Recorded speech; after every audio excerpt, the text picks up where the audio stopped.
So during the teaching, I usually say this praise to the Buddha, homage to the Buddha, which was done by Kunu Lama Rinpoche, and I found it really good. And so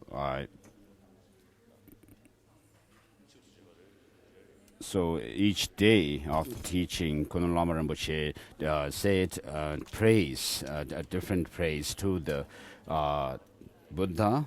For example, the praise to the Buddha is found in Sutra Alamkara and so forth. So I don't know as many as he did, many different prayers as he did.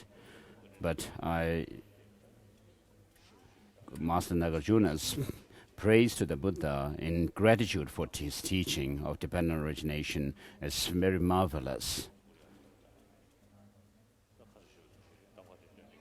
And so he's somebody we all revere very highly. And so I recite this praise to the Buddha. So the Heart Sutra, which we all recite, which says that by relying on this, the perfection of wisdom, all the Buddhas become enlightened and fully enlightened. So the past Buddhas, depending on what means and ways they became enlightened, is the perfection of wisdom. And then those who are becoming fully enlightened are reaching that goal through this perfection of wisdom, and also the future Buddhas are going to become Buddhas through this perfection of wisdom. And so, how do we go about with the practice of the perfection of wisdom? Master Nagarjuna, in his Ratnavali,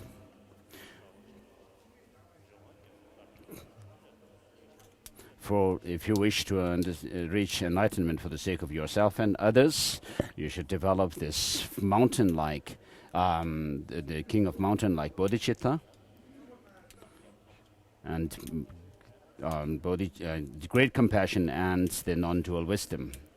And so that factor, which if you have it, will lead to the omniscient state of Buddhahood, and which if you lack, will not lead you there, is bodhicitta, which holds others more important than oneself, more. And also in Sutra Alamkara, it is said that the root of that is accepted to be compassion. And so compassion is the root of enlightenment. And all the different religious traditions emphasize compassion. But here we're referring to great compassion, which is combined by the wisdom realizing emptiness. So the defilements and so forth that are within us can be overcome by application if we apply the antidote to them. While there is a possibility to overcome this, the cause of suffering, we are still constantly suffering, inflicted by suffering. As long as we have suffering, everyone will complain. For example, with regards to the changeable suffering, even the non-Buddhist traditions who cultivate and develop the samadhi do have this changeable suffering. And so within suffering, of course, there are different degrees of intensity. And so we do become frustrated with suffering, but then many beings actually indulge in the causes that lead to suffering. Therefore, what we need to do is we need to recognize what the causes of suffering and see that there is a possibility to overcome it through antidotes, and see the possibility to attain the cessation of the suffering and its cause. And so we should cultivate great compassion, which is this dedicated mind to liberate sentient beings from suffering and its causes. And so one should cultivate the dedication to shoulder and cultivate the dedication or determination to shoulder all the sufferings, or to shoulder the responsibility to liberate all sentient beings from suffering and generate bodhicitta. And so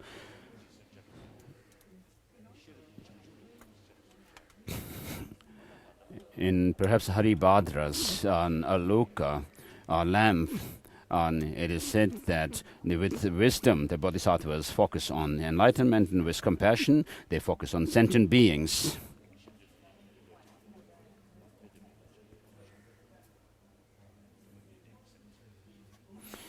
And so, with the intention to reach that enlightenment, then you actually focus on serving sentient beings. And so, Master Nagarjuna says, bodhicitta, compassion, which is the root, and then to support them both, we have the wisdom realizing emptiness. We need to develop these three. And so there's the determination to be free from samsara and compassion are the two sides of the coin. Like when you have renunciation or the determination to be free, you are thinking about liberating yourself. Whereas when you turn your mind towards others, you wish them to be out of suffering. And so the Buddha first generated the bodhicitta, and then engaged in the bodhisattva. And so, after having cultivated the path, then the Buddha reached the path of accumulation, then path of preparation, path of seeing, and path of meditation, and then reached enlightenment, as referred by this mantra of Heart Sutra, Gate Gate, Paragate, Parasamgate Bodhisattva. And so the Buddha was not like the Creator God, but in the beginning he was like us, full of all negative emotions, the three poisons. And while he was under such condition, then he saw the faults of these negative emotions, and then searched for the antidote, the countermeasure to it, and then found them and applied them, and then became enlightened, and applying this antidote within oneself. And so therefore, from his own experience, he has taught us given us the teaching as to how to go about with overcoming the three poisons and reach enlightenment. And so we need to follow suit. So in order to be able to do that, we first need to develop the three understandings, understanding arising through hearing, reflection, and meditation. And so we need first to engage in study and listening to the teaching. If you have a very broad knowledge, and then you'll be able to actually reflect on the meaning from a very broader perspective. Even if you may say, may I become a Buddha for the benefit of all sentient beings, without really understanding much, then it will be just, of course, reciting the words, repeating the words, and there's not much effect. And so, from the point of view of the practices done by the bodhisattvas, who are of greater, sharper faculty, what they do is they go through the practice of equaling and exchanging self and others. And so for this practice of cultivating this kind of bodhicitta, there's no greater text than Master Shantideva's the Bodhisattvacharya Avatara. And so since the 8th century, there has not been any greater text for cultivation and training one's mind and bodhicitta than this. And so this is in turn, the source lies, for Shantideva's text, the source lies in Master Nagarjuna's Ratnavali, Jewel Garland, and then also Master Nagarjuna's Bodhicitta Vivarana, which is a commentary on some lines from the Guhya Samaja Tantra. which says devoid of all entities and so forth. And so the bodhisattva with sharper faculty develop bodhicitta through the means of equaling and exchanging self and others. Just as Shantirakshita says in his Madhyamaka Alamkara, first they find the develop and find the wisdom realizing emptiness, and on the basis of that understanding and insight, then they go proceed to realize bodhicitta. So understanding of bodhicitta, understanding of emptiness comes first, and then with the help of that, these bodhisattvas, those who have this kind of lineage, see to develop bodhicitta.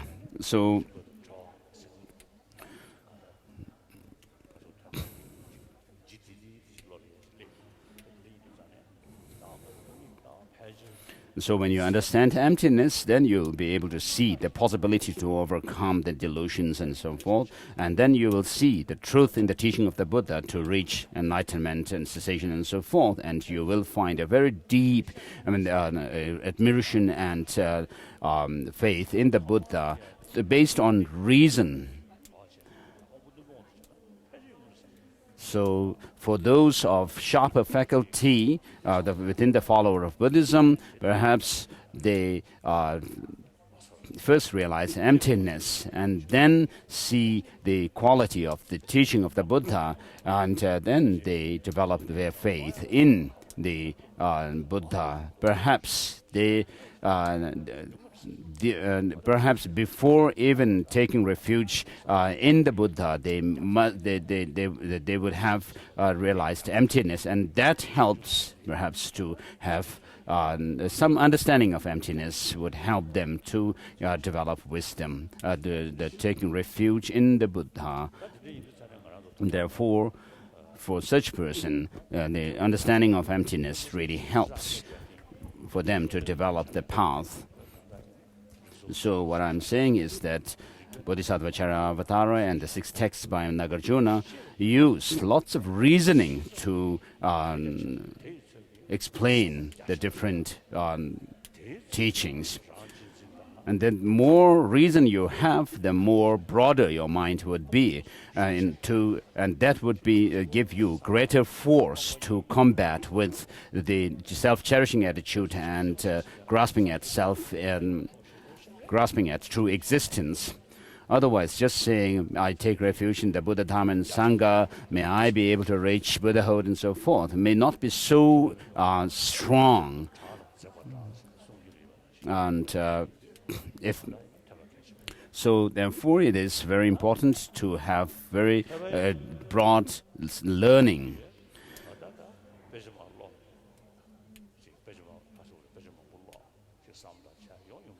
So of course you may read lots of books, but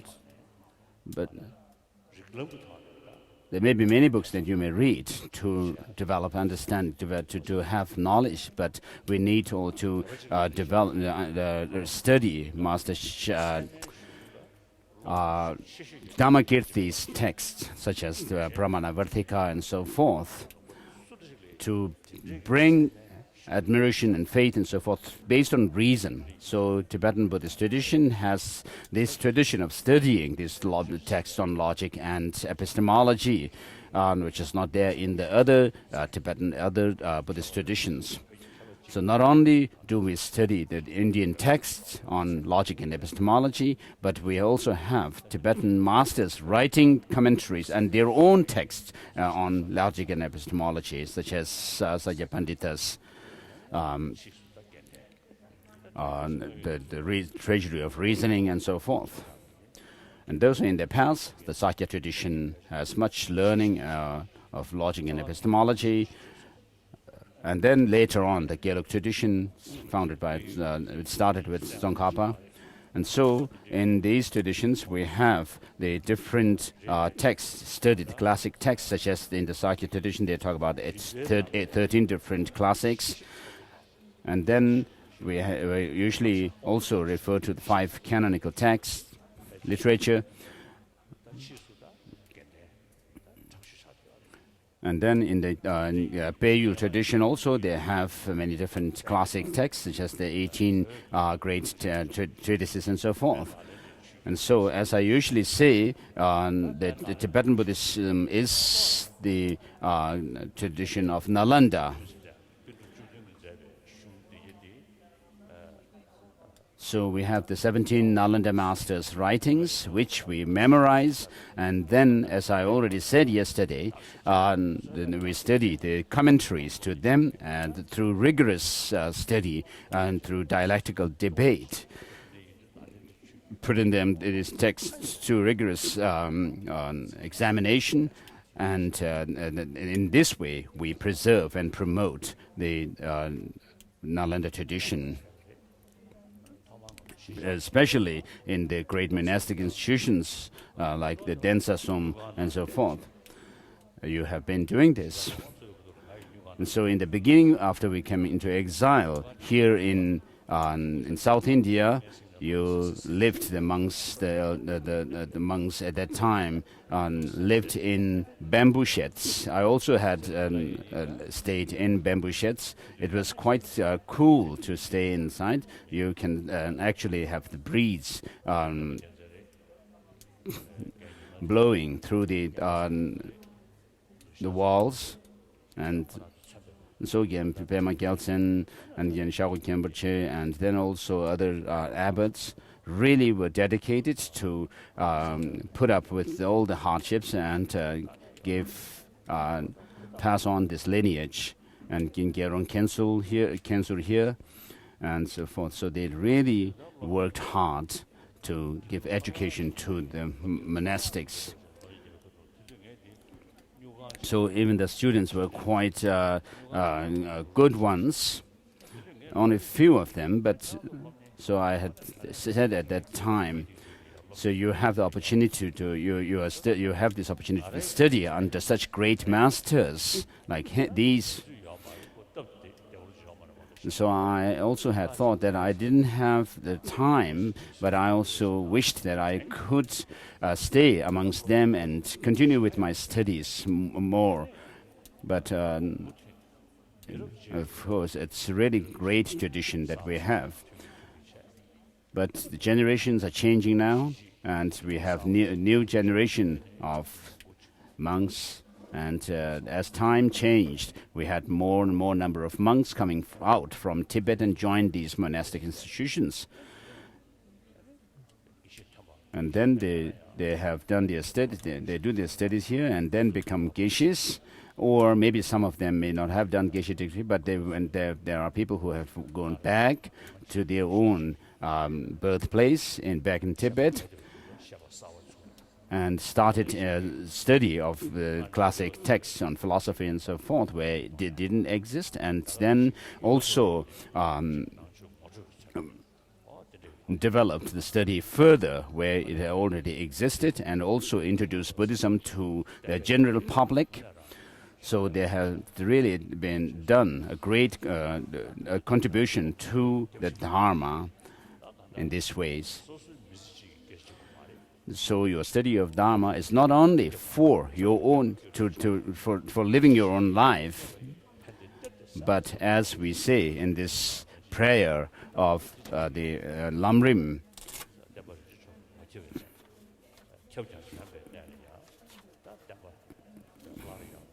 and so where the Dharma has spread before and is declined, and where it has not spread before, and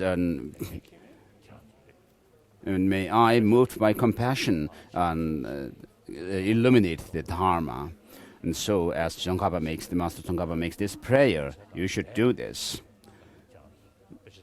So I'm not in these monastic institutions permanently, but you are here, and therefore the students should take the responsibility to preserve and promote the Dharma further. And so we have less number of teachers, qualified teachers these days. So the younger generation, of course, should strive to become qualified teachers, to continue this tradition of educating younger monks. And so you have been born as Tibetans, and then became monks and joined these mass institutions. And you are taking the responsibility to preserve and promote Dharma. And I would like to thank you all who are dedicated in this venture. So whether I'm in Dharamsala or in other parts of the world, I always feel confident that still these three Densasum, the three seats of learning, are still the study of these classic texts are going on very well. And so all of you have done really well so far, and I wish to request you to continue to do so. So I usually say that regarding the Tibetan struggle, it's a struggle between the power of truth and power of gun. So, of course, the power of gun on the immediate level is very, very powerful. But in the long run, the power of truth will prevail over the power of gun. So we have been in exiles for nearly 60 years now. So if we take into account 1949 or 50, then it's been over 60 years we have been under suppression. And so people inside Tibet, the spirit in them, the spirit of Tibetan spirit is very strong. And so with regard to the power of truth, we have Chinese brothers and sisters amongst intellectuals, artists, and writers, and there are many who are really supportive of our cause, just cause. And they really take responsibility. They feel this enthusiasm to take some responsibility for the Tibetan just cause.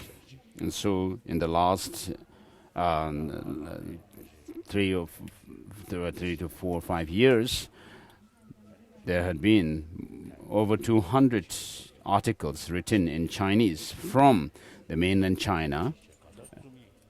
And then from outside of China, there had been about 800 or so articles. So in all, there are over 1,000 articles. There are all of these actually are supportive of our struggle, our position, which is the middle way for mutual benefit, and not seeking one side's defeat and one side victory. So this is indication of the power of truth, that they support us.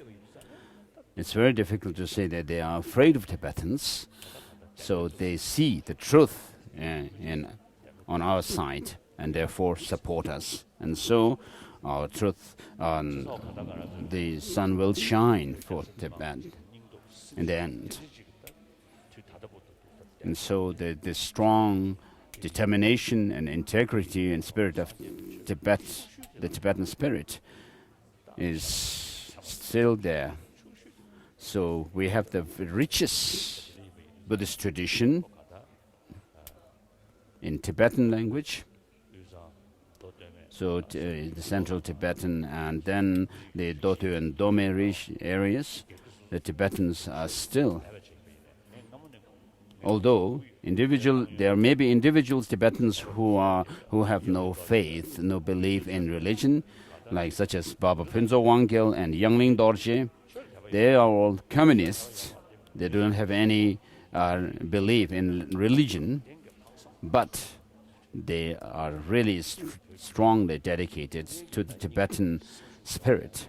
They have a very strong Tibetan spirit, and so this comes from the Tibetan Buddhism.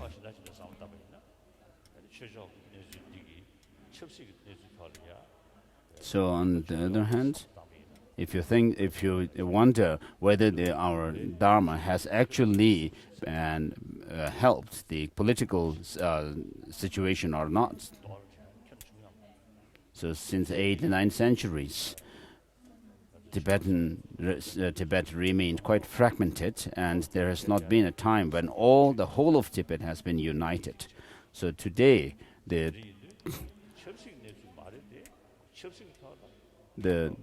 whole of Tibet is united by Tibetan Buddhism. And so, of course, it's not political in itself, but then it has helped our political situation. And so, our treasure, whether I call it our treasure or our unique heritage, it is this Buddhism, Buddhist philosophy. And so I make these three distinct categories of Buddhist science, Buddhist philosophy, and then Buddhist religion. And so regarding the science and the philosophy aspect of Buddhism, it can be universal, applicable. And Buddhist religion, of course, is meant for Buddhists alone. And so it may not cover even all the Buddhists as well. And so the Buddhist science and Buddhist philosophy are something that can be very beneficial to the whole world. And therefore, I usually have been making these three categories within the content of the Ganjur and Tenjur. So Buddhist science, Buddhist philosophy, and Buddhist religion. And so since over 2.5 years, I've been asking people to compile some book. And so many of the scholars know this. You have actually engaged in this project.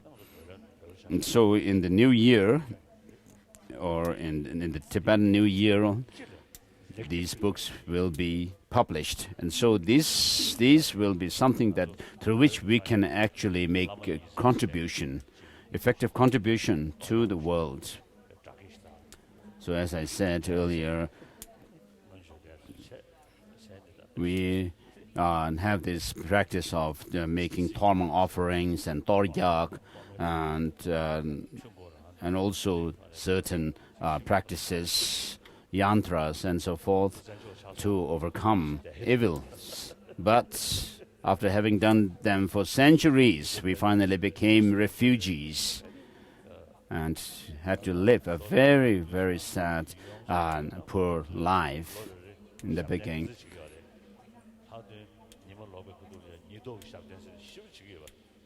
And then in Tibet, we used to have this custom of doing some ritual practice during the summer and winter solstices. And so the Tibetan government in those days also spent lots of money and lots of resources for such prayers. And not only this, but also others. And so we had really spent so much time and energy and resources for these kind of rituals.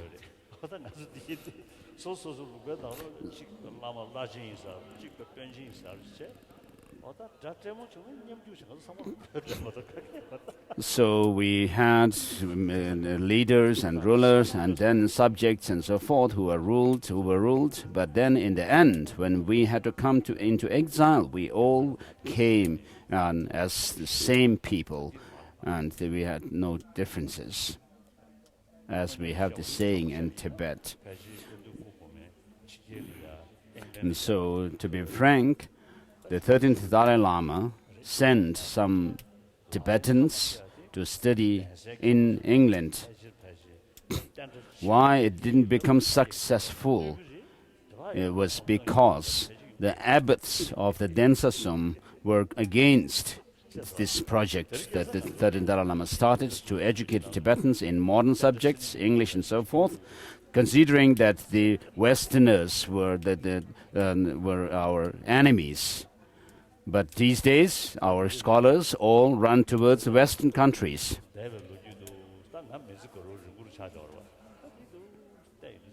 So I have lived quite a long life now, so many of the mistakes are our own doing because of our complacence, our negligence.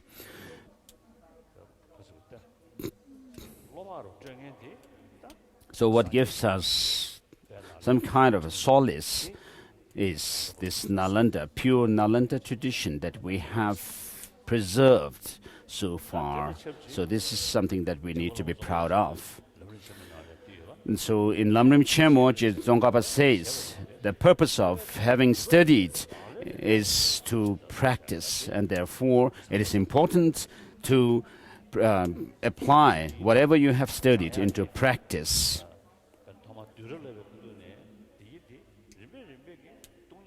And so we study the collected topics, and in which we learn the procedure of debating, and then we go on with the study of others. So these are meant for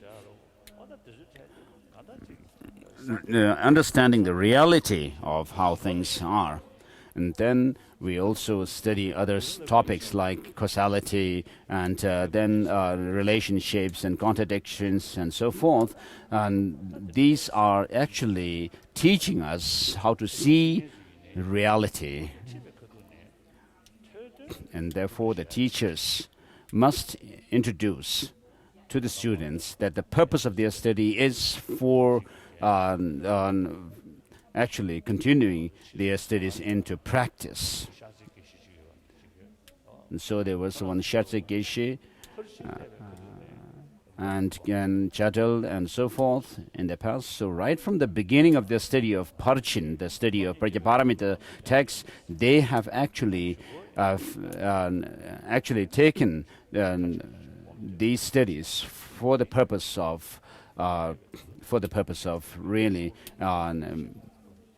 applying this teaching of the Buddha within themselves, and not just thinking that, they do first the study and then later on practice. So Dromdömba has said that while studying, I also combined reflection and meditation. While reflecting, I combined study and meditation. And while meditating, I combined also study and reflection. And I am an impartial Kadampa. And so, right from the beginning, the teachers must introduce their students to how to apply these teachings for their own practice to make transformation. And so, in the commentaries on the Perfect Inner Wisdom teachings, we sometimes find instructions, exhortations while making commentaries. Intermittently, there are these instructions by like Gyatso Tamarinchen and so forth. So we need to understand that the purpose of these instructions is to actually let us know that these studies are meant for our practice. So I had some people who had actually come to me and asked for clarifications of some points that are found in the Parchin and Uma text. And I told them that you have studied Parchin and Uma, the Prajaparamita text studies, and Madhyamaka's text. And what more do you really need to find some points for your understanding and gaining understanding through practice other than these texts? And so there had been some kind of complacency on our part that these texts are not really meant for our practice. And so I see this tendency there. And so we need to introduce to the students that these texts are meant for practice.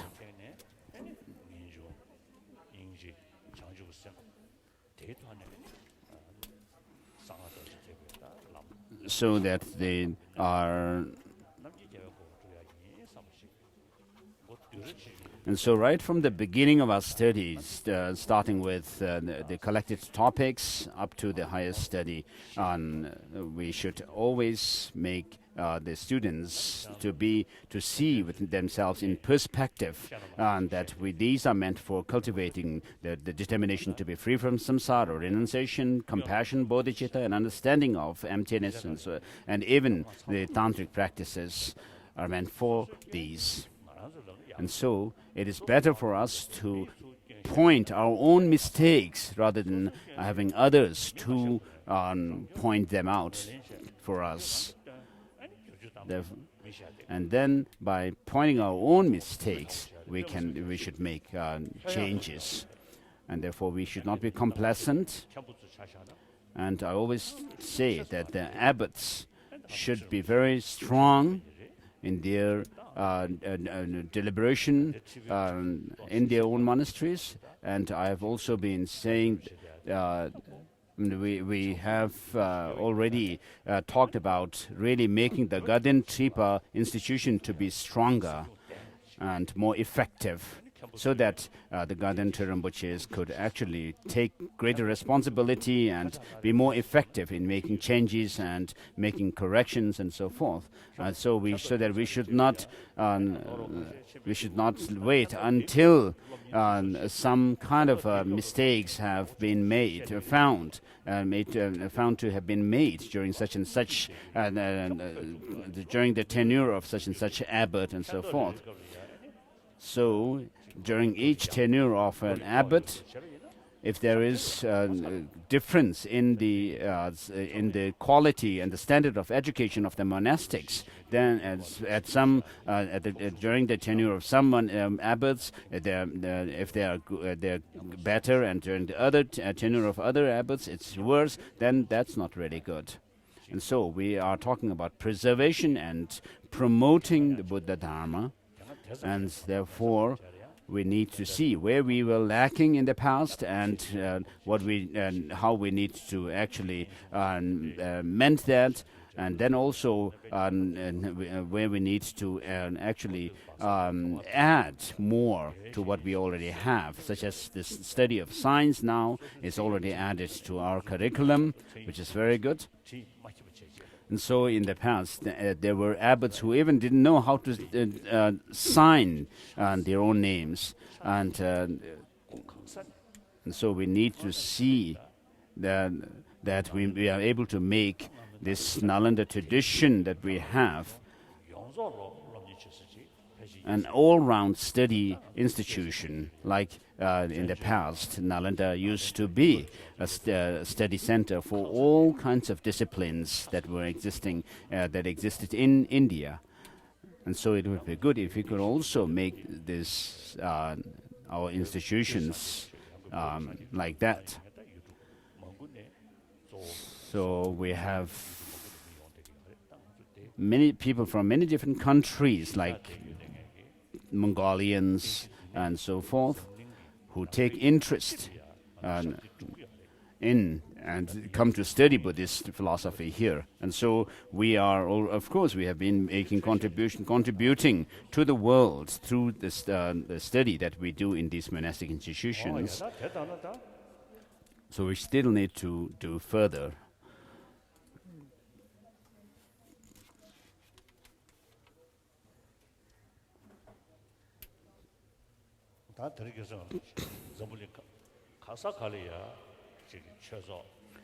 So in many different parts of the world, we have Buddhist centers of the Sakya Nyingma, Geluk, Kagyu, and even the Bön, and so which is very good. But the teachers in these centers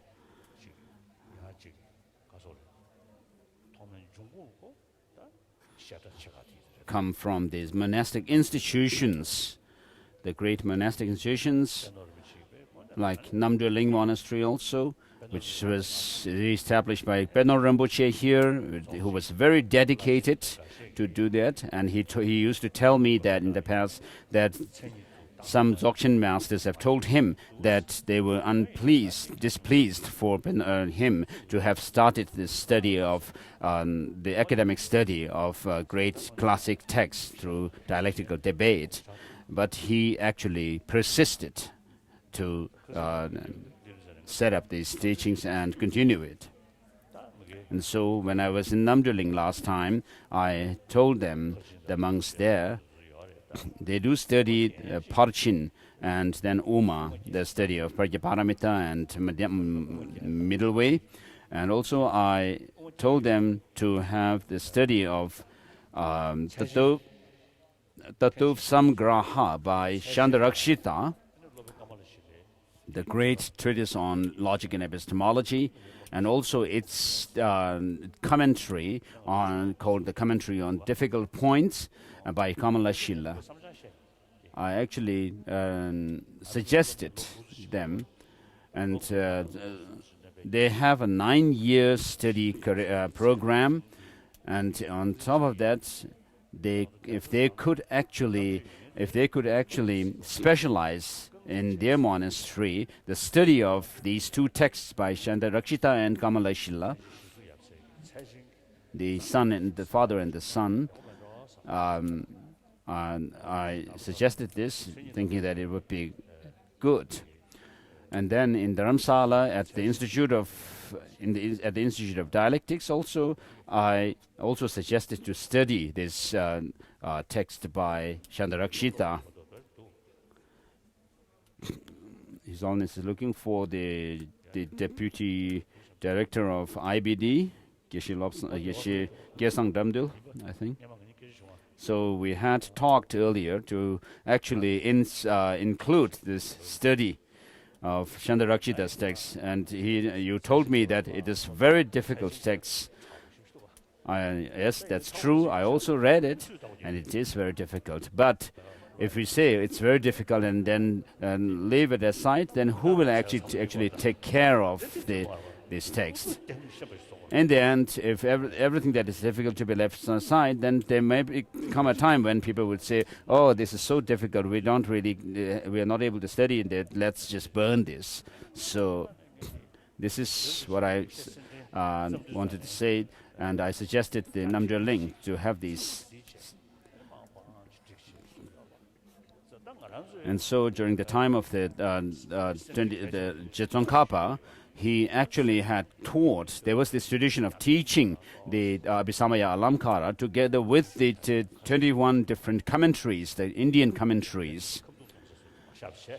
And also, we should include in the study of Madhyamaka, Bhaviveka's text, Tarkajavala and so forth, so that we are able to see really his own viewpoint, how he criticizes the Buddha Palita, and whether his criticisms are actually striking home or not, and how Chandrakirti actually refutes his position and his criticisms, and so forth, could become really clear to us. And so, in short, what I was saying was that it's very important to study, to reflect and meditate.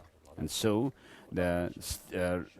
these are being really done well in these great monastic institutions. We have many Ladakis in these monastic institutions. One of them is here, the Geku, this discipline master.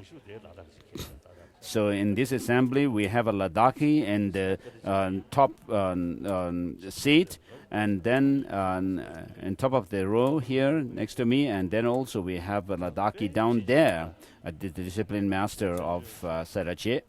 And then we also have another Ladakhi or Sanskari.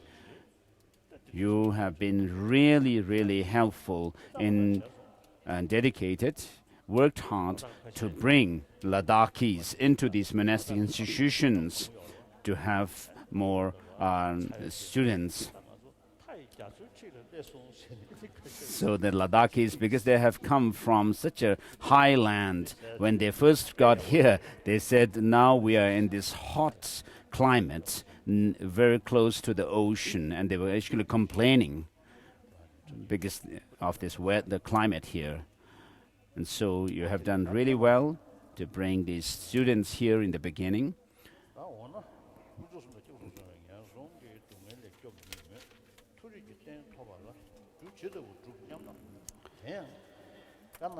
So we are on page 125 in this new book.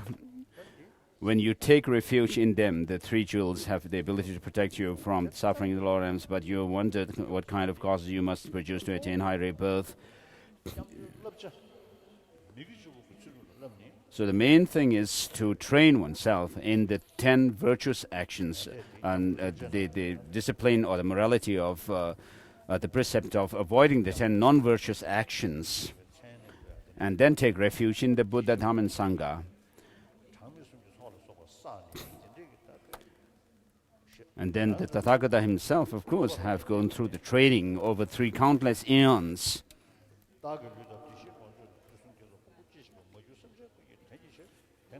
We also make this prayer that we may be able to offer this body, our body, speech, and mind, and also wealth and resources, without any sense of loss to all sentient beings.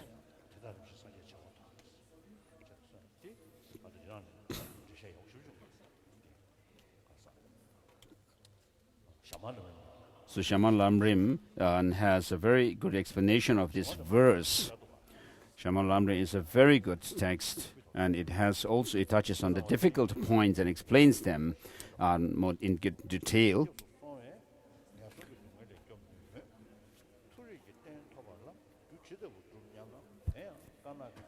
You should contemplate black and white karma, and so please read through. Identify sinful and virtuous deeds individually, and reflect on the ways of karma's growth, on the fact that you cannot experience the result karma that you have not accomplished, that one has accomplished. Karma does not go wasted. On this basis, you should thoroughly reject ill deeds and accomplish virtuous assets. This cannot be verified by direct reasoning. Refer to scripture, such as King of Concentration Sutra, which says this verse. Having cultivated profound faith in the form of conviction in relation to the Buddha's words, recall the following. And so mainly here, we have to gain conviction through what is known as the scriptures, which are devoid of, free from 3 faults. When we actually do critical analysis or examination of the words of the Buddha. And then in the Mahayana text, and it is said that we need to make this distinction between literal, definitive, and interpretable teachings of the Buddha. As Master Tsongkhapa says in his distinction between definitive and the interpretable meanings of the sutras, one who actually goes against reasoning cannot become an authoritative or authentic person. And someone who asserts some concepts that are against reasoning. And so if it is the truth that if we cannot go against reason, then how can we go against something which is obvious? For example, in the case of, that's why I always say that the Mount Meru, as it is taught in the Abhidhamma text, cannot be accepted, because it is said that the shadow is experienced by us. But if the shadow is experienced by us, how come the source of that shadow, from which it comes, is not accessible to us? And so here, while we may say that the shadow is something which we can experience, which is obvious object for us, our perception, but then the object from which the shadow comes is not perceptible to our senses. How come we can make such claims? And so even the birds, when they are scared to stay outside, and when it becomes dark, and therefore they go back to their nests. So we can say that we can use the reasoning where we can say that if something were to be perceptible and if it is not perceived, then we can actually reject its existence. So when we actually criticize non-Buddhist traditions and others' positions, then we use such logic.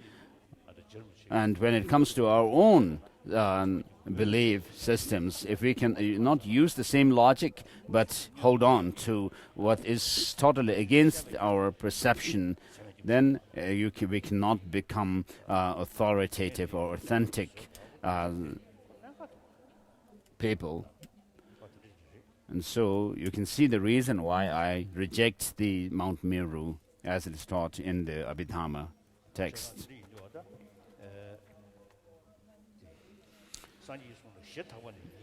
So conviction in relation to Buddha's words. So just by taking something to be the Buddha's words as the reason, then the Buddha also has monks and scholars examine my teaching thoroughly and then accept it, not out of your devotion. So if we were to go only by the account that it is said that by the Buddha, then the Buddha has said so many different things. Sometimes he has taught Buddha selflessness, and at other times he also has taught as if there is a self separate from the aggregates. And therefore, if we have to accept both, then it's inconsistent. And then there are sutras, Chittamatra sutras. So Buddha has actually taught these sutras which teach Chittamatra view. And so if we were to actually take all of these words of the Buddha to be literally, then there's no reason why Master Nagarjuna and so forth have made this distinction between interpretable and the definitive teachings of the Buddha. And therefore, so we should, so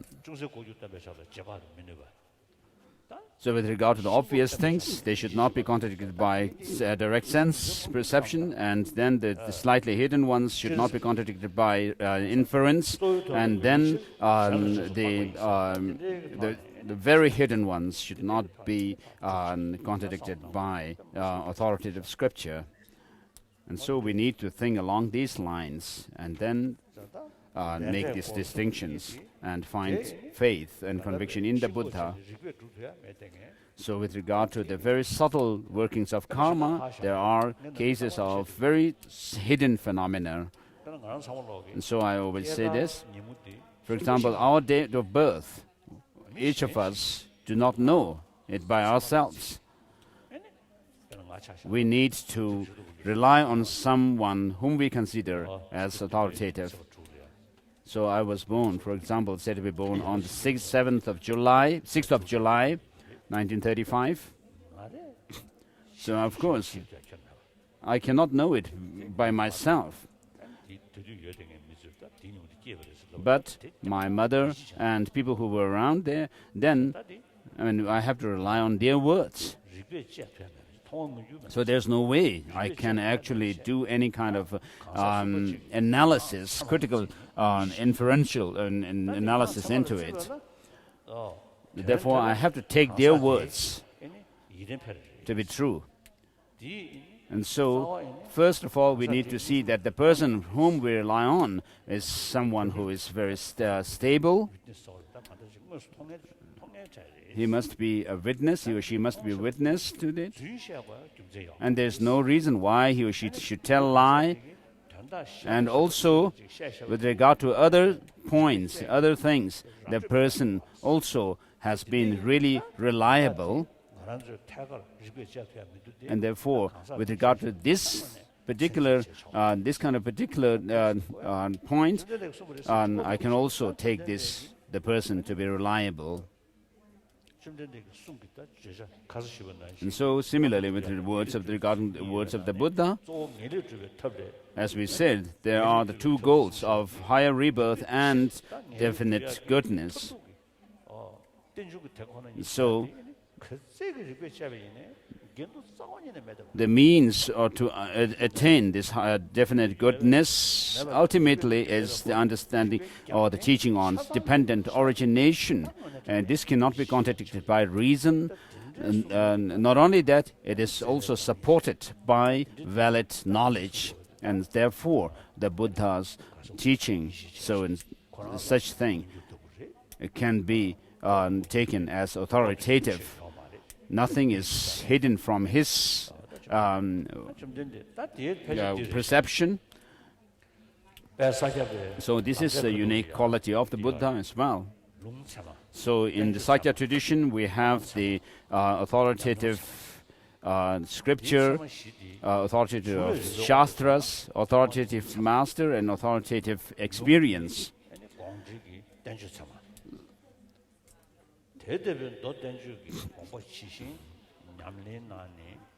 So first we have the authoritative scriptures, and then the authoritative scripture, the treatises, and then the lamas who have actually developed the experience depending on these scriptures and the treatises, and then we have the experience of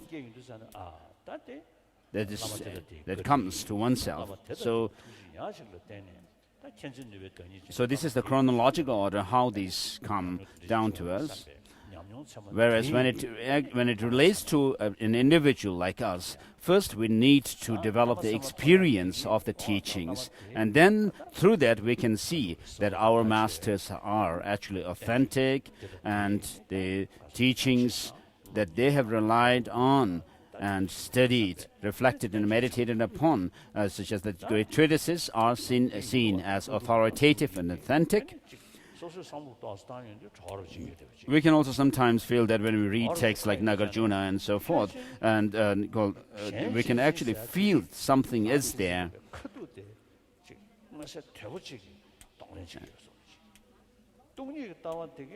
So with regard to this cherishing others, bodhicitta, it actually combats this self-cherishing attitude.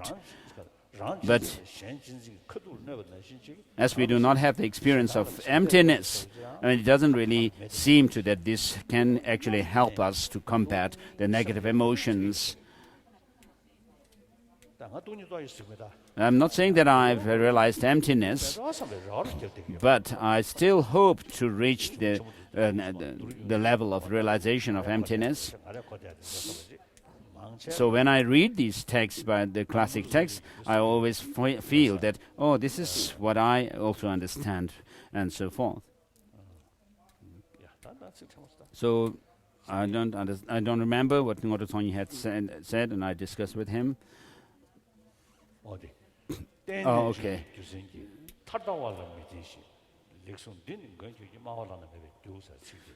So because of the teaching on dependent origination, you do not resort to these extreme views.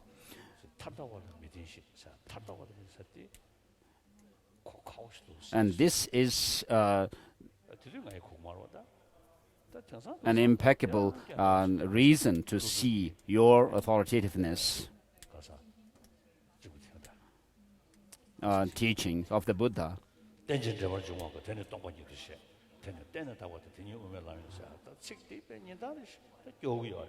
So I recite these lines from Mula Madhyamaka Karika. Whatever is dependent origin is said to be empty, and that in turn is dependently designated, and that is the middle path. And so I always recite it, and I also reflect on the meaning of these lines. As Rinpoche says, by seeing the profound dependent origination in relation to the Buddha. So the term profound here is an indication of the suchness of dependent origination. So the 24th chapter is the main chapter of the Mula Madhyamaka Karika, and then these two verses, which the first one is already what I had recited, and the next one is whatever is there's nothing which is not dependently arisen, and therefore there's nothing which is not empty. And so when you really think about this, then it really gives so much inspiration and influence in your mind, to such an impact in your mind in the good way, that you can actually, when you having brought up this understanding within yourself, when you look out in the world, you can see that they do appear as if they have some things, do have some appear in the way they have some kind of dependent on objective existence, but they do not have such a way of existence. And then when you have this kind of slight experience, then you can also feel great gratitude to your gurus. And you can see the authoritativeness of the reliability of the gurus. And then you will see also the reliability and of the masters Nagarjuna and so forth, their texts. And also you can feel quite strongly passionate about them as well. And then also the Buddha through that, as it is said by Nagarjuna, I pay homage to the Buddha, the best of speakers, who has taught whatever is dependently arisen is not coming, not permanent, not annihilated, and so forth. And so, what I'm referring to in terms of experience is a very ordinary experience. As you develop further and further, you will have a deeper experience. Through that, you'll see your master to be valid, and then through that, you'll see the treatises to be valid, and then through them, the words of the Buddha to be valid. And so this is how we should go about when it comes to talking about cultivating profound faith in the form of conviction in relation to Buddha's words. Recall the following passage. Then the next verse, page number 126, the root of all kinds of goodness is faith. This is what the Muni taught, and so forth. In general, you should reject all non-virtues, and in particular reflect the maturation effects of 10 physical, non-verbal, and mental non-virtues, great, average, lesser, and so forth. Next verse, the chapter of truth says, O king, do not kill, for all sentient beings it is their life that they hold dearest. Therefore, if you wish to continue living a long time, do not contemplate killing, even in the back of your mind.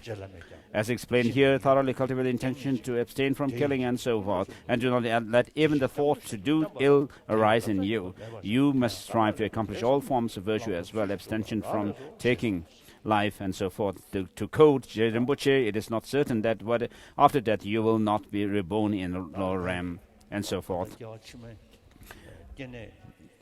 So this passage is written, read.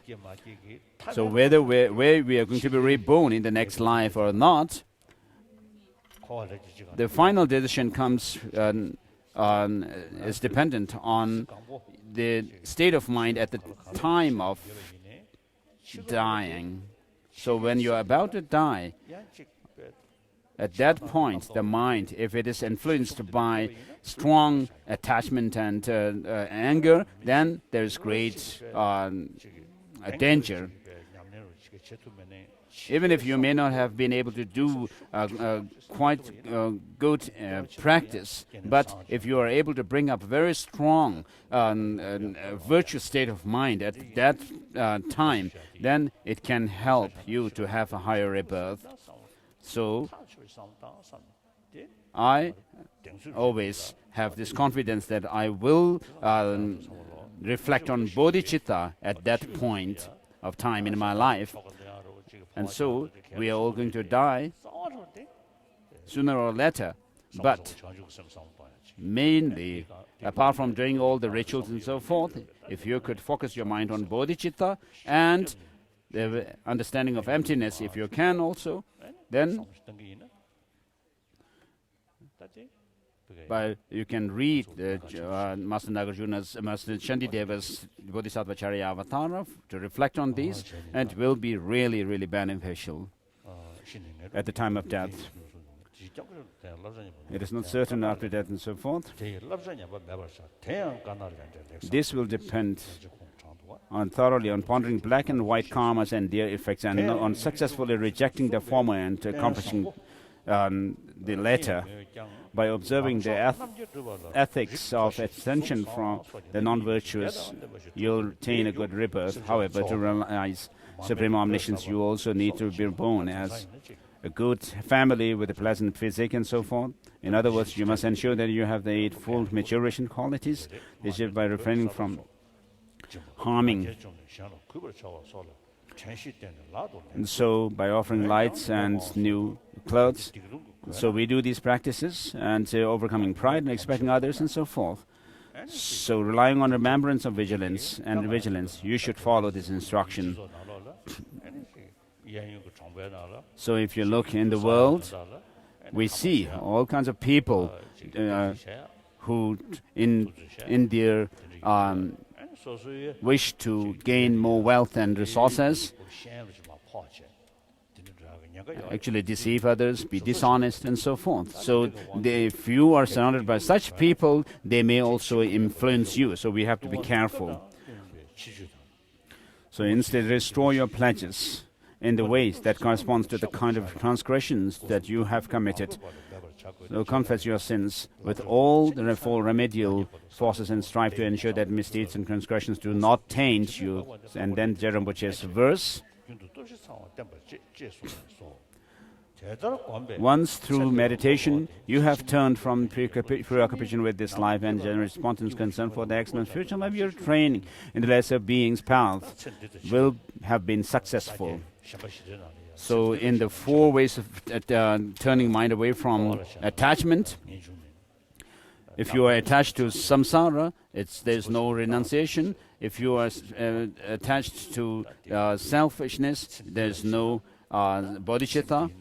And if there is fixation, there's no view of selflessness. If you're attached to this life, there's no renunciation.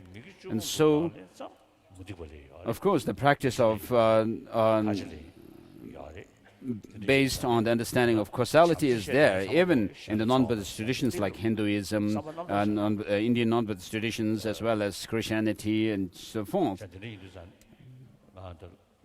So if you're really sincere about your own different religions, you have these practices in all religious traditions. In Ladakh, once I was in Turtuk, in Nubra region, so they said that in the past they were actually subjects of the Tibetan government. So during the time of the kings, ancient kings, they were.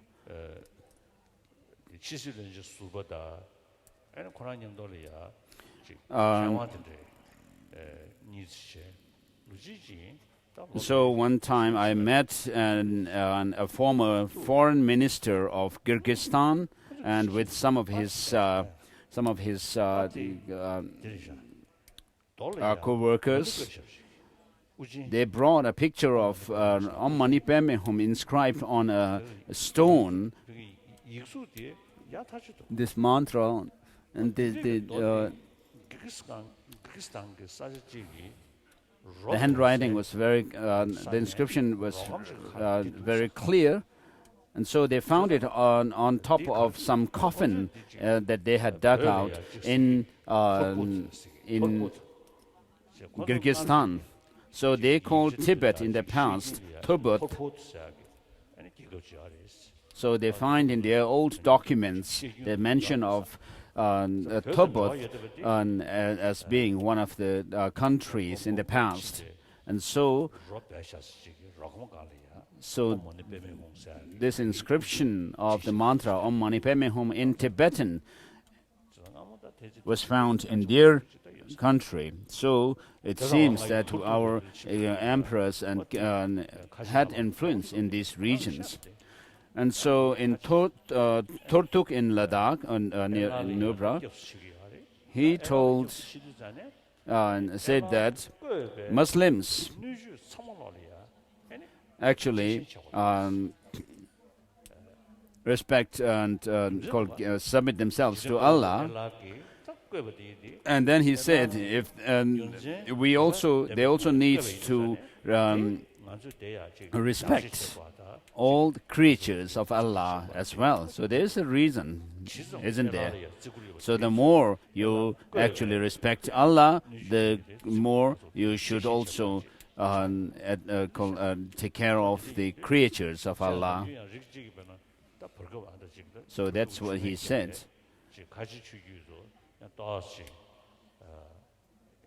So in the recent, because of some developments in the world today, some people actually criticize Islam as being really negative, because of few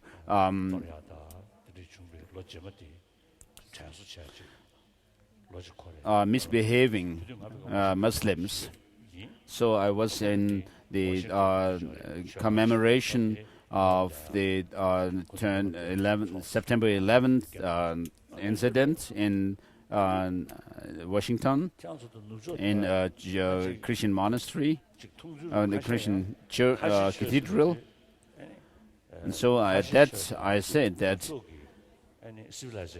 some people consider that there is a clash between the Western civilization and the Islamic civilization, saying that the Islam is against democracy. And so there are also scholars who have written such books.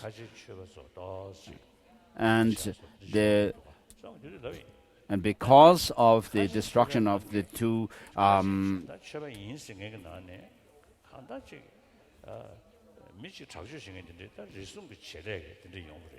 because of few mischievous people, Muslims, I said that we should not actually generalize the whole of Islam to be bad, discriminate against them. Mischievous people are there in Christians, amongst Christians, Jews, Hindus, and amongst Tibetans.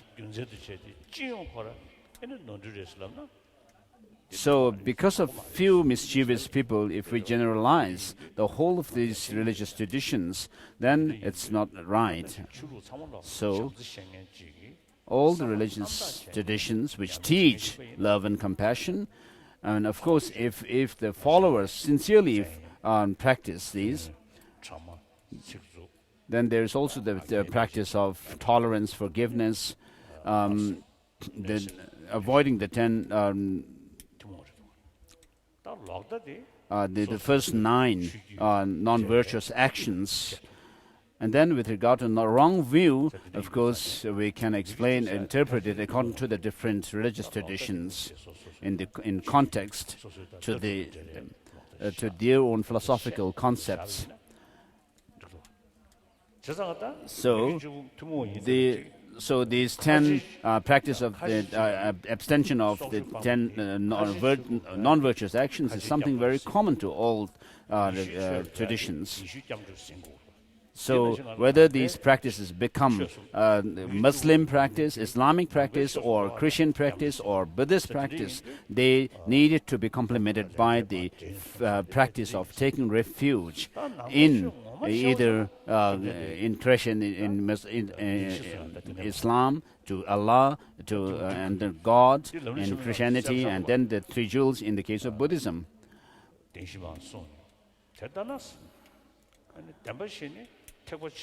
So Master Tsongkhapa says that the 4 noble truths, the Buddha has taught it everywhere in his teaching.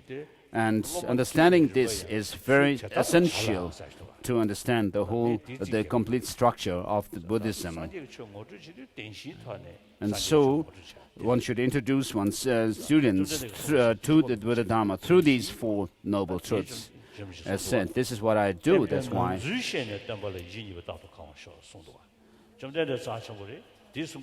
And Master Tsongkhapa says that may I find the Buddha to be authoritative by understanding his teaching, the nature of his teaching. And therefore, if you really check the teaching of the Buddha with your own experience, of course, there is some kind of experience would be there in the practitioners of Christianity and Islam and so forth. So I had a Christian friend many years ago, and I met him one time, and he said his prayer, which is a hymn to the Lord. And while he was actually saying the prayer, tears trickled down his cheek.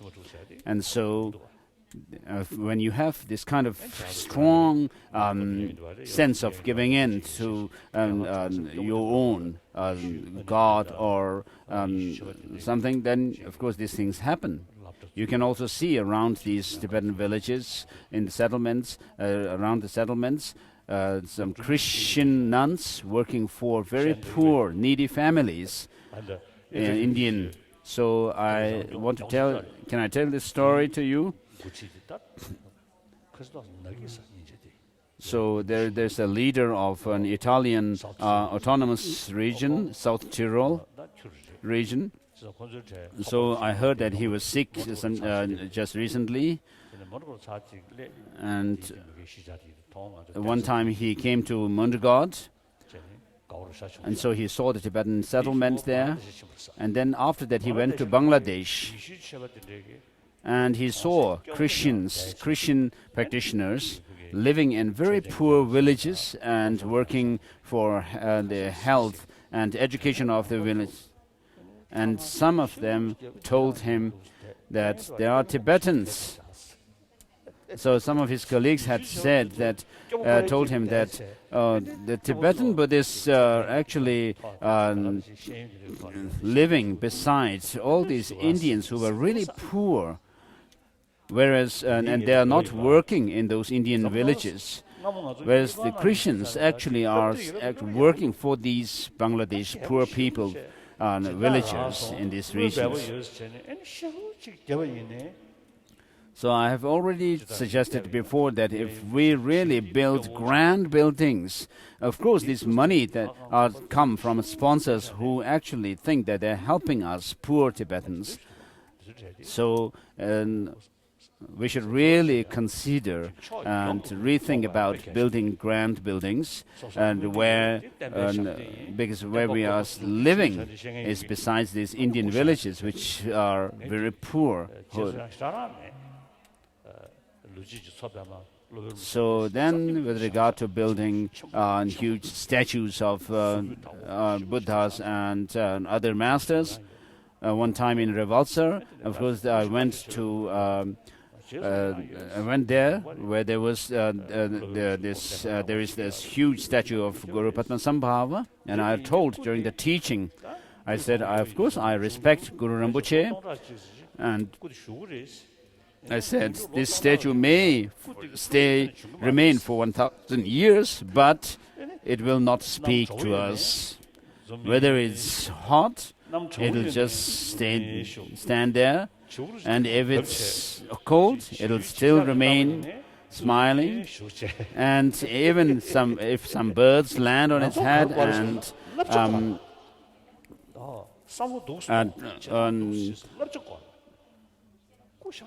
drops its droppings on its head, I mean, the statue will remain like this.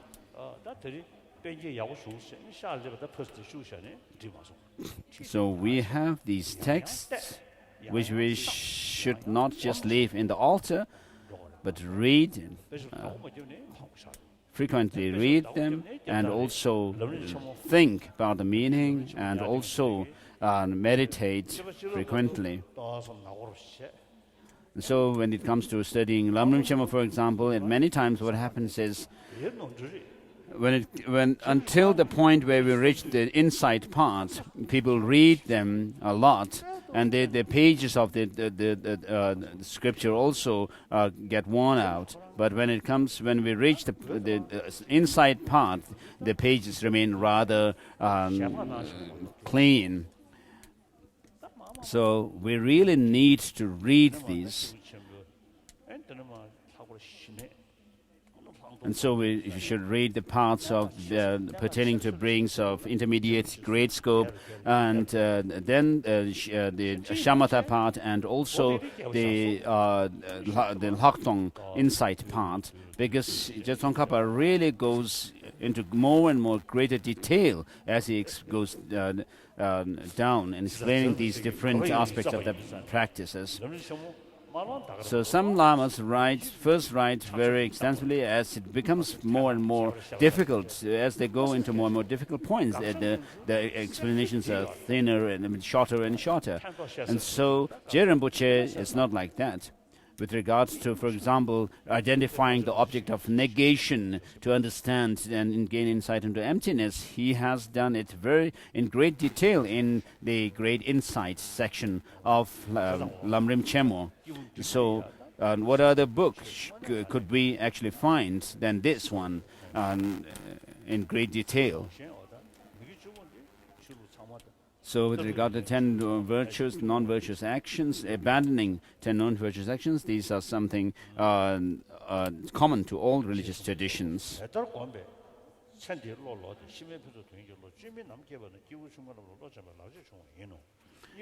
Read through the book, please. Training the mind on the path shared with intermediate beings. Although you attained an excellent higher rebirth by rejecting the 10 non-virtuous actions and adopting 10 virtues, you have yet to eliminate samsaric suffering. For that reason, it is necessary to attain liberation, by which you overcome samsara's misery entirely. So it's not sufficient just to say you need to attain this nirvana, but whether you should check whether it is possible or not. And especially whether it's possible for you to attain it or not. And so the reasonings that are used in Pramana Vartika by Dharmakirti are very good. And that alone is not sufficient. We also need to use the reasonings found in Madhyamaka texts as well. So, Master Bhaviveka, of course, was a great Madhyamaka philosopher. Although he did, he accepted the objective existence in things. And then we have Master Chandarakshita, who has also written Madhyamaka texts, and also Tatov Samgraha, the great treatise of logic and epistemology, and then Kamalashila also has written the Madhyamaka text and also text on logic and epistemology. And so we should combine these two, Madhyamaka tradition and the logic and epistemology tradition, the Pramana tradition. And for this,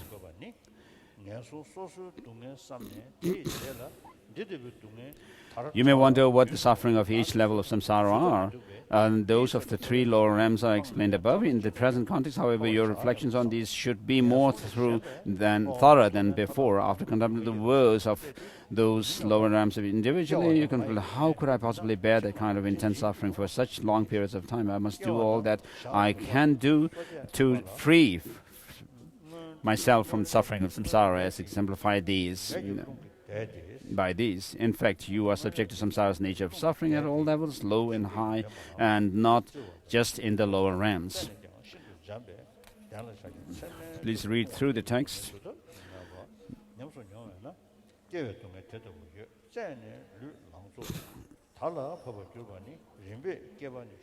After delivery, though you are placed on this very soft bed, it hurts as much as being thrust into a mass of thorns. Thus you experience the unbearable pain of birth.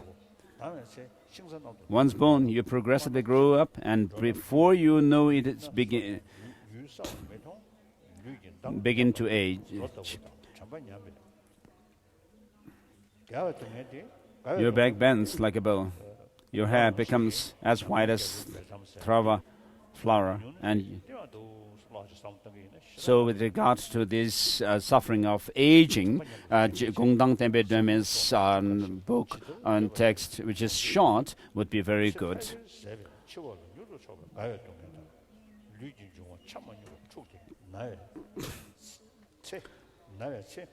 Which is a conversation between an old man and a young man. And then when you sit, it is as though a back strap had been snapped, and rising is like tearing up the roots, and so forth.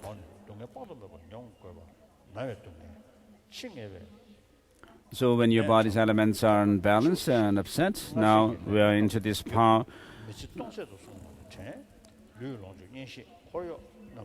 the suffering of pain, sickness, and then also suffering of going through the dying stages.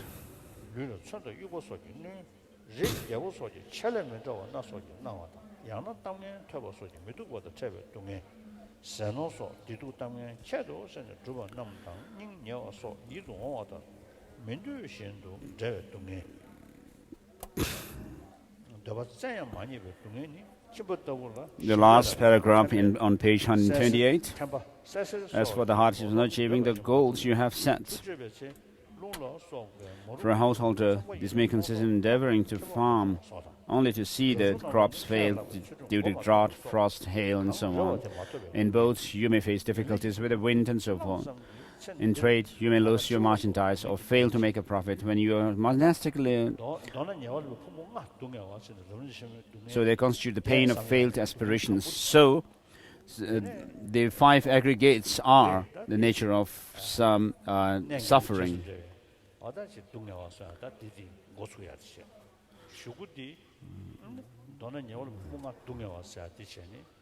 So in the Lamrim Chemo, there are an enumeration of 8 different sufferings, beginning with this kind of suffering, down to the suffering because of the 5 aggregates.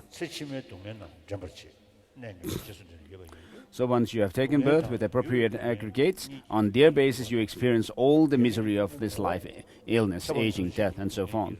Moreover, they induce the trials of future lives. You become a vessel for manifest suffering, for the suffering of change, and have the nature of all purposive suffering. In other times, the aggregate's nature is exclusively one of suffering, lacking even the minor kinds of happiness. The demigods experience extremely violent pain when, for example, their bodies are chopped up and torn to pieces as the signs of impending death affect desire realms, gods, the torment they experience is even greater than hell ring. And then the suffering of the gods of the Dhyana, the form realms, and then also the suffering of the gods of formless realms. You cannot achieve liberation without producing its causes. Consequently, you must earnestly implement the 3 trainings that constitute the method to attain liberation, because the latter 2 trainings require a base. You must first cultivate the higher training of ethical discipline. As ignorance is the main reason for transgression occurrence, with vigilance and remembrance, observe yourself attentively and first be careful not to commit transgressions. If they do occur, do not keep them long, instead confess them thoroughly.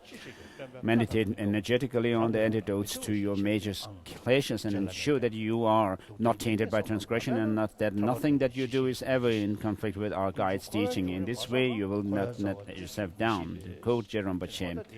So, without endeavoring to reflect on true sufferings, with drawbacks, not real aspiration, no real aspiration to liberation will ever arise. And so it's not sufficient just to say, may I become liberated, may I achieve liberation, because you have to understand how to go out of this samsara. As Nagarjuna says, eliminating karma and afflictive emotions, there is liberation, nirvana. And karma and delusions arise from mental fabrications, and that fabrication is dissolved by emptiness. And so the reading of this 3rd line could be, and they in turn come from mental constructions, and these constructions are eliminated, dissolved by understanding emptiness.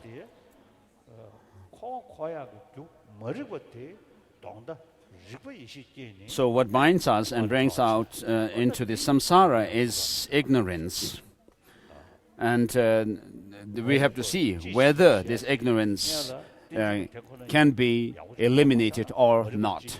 So without understanding dependent origination, you will not actually have a very precise understanding of ignorance itself as well. And so Jerome Bache says in Gongpa Rapsil that if you understand how things are merely designated through our conceptions, then you will see how we actually, how this ignorance also comes about.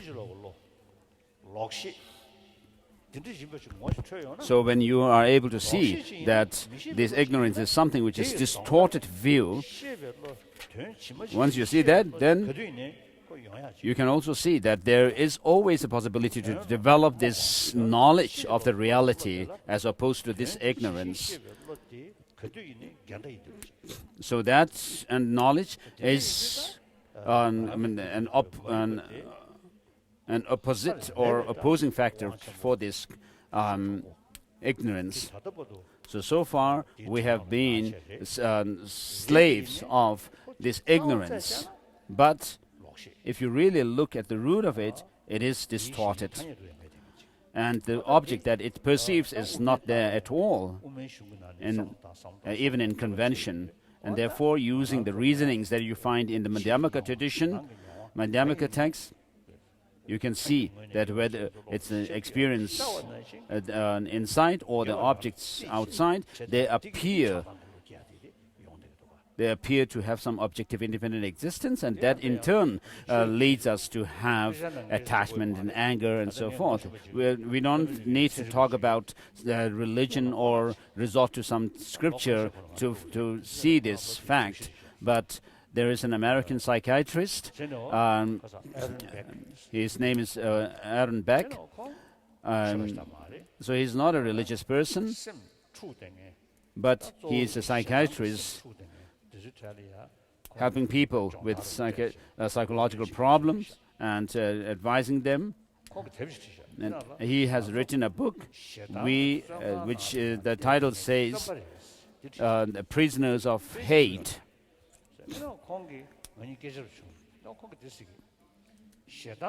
So he told me that I had a conversation with him. When we become angry at somebody, the person looks absolutely negative. In all respects, the person looks negative. But if you really look closely, he said 90% of that negativeness in the person is our own mental projection. So he's not a Buddhist. He has not studied Madhyamaka tradition, Madhyamaka view and text. But he said this. So this is what he said is very similar to this. What Nagarjuna says,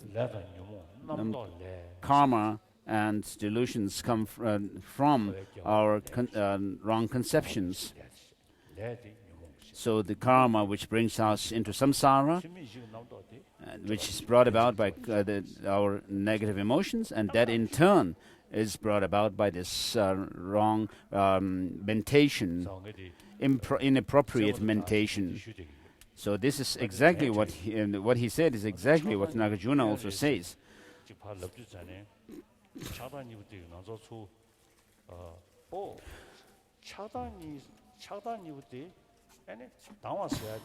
So when I'm switching over.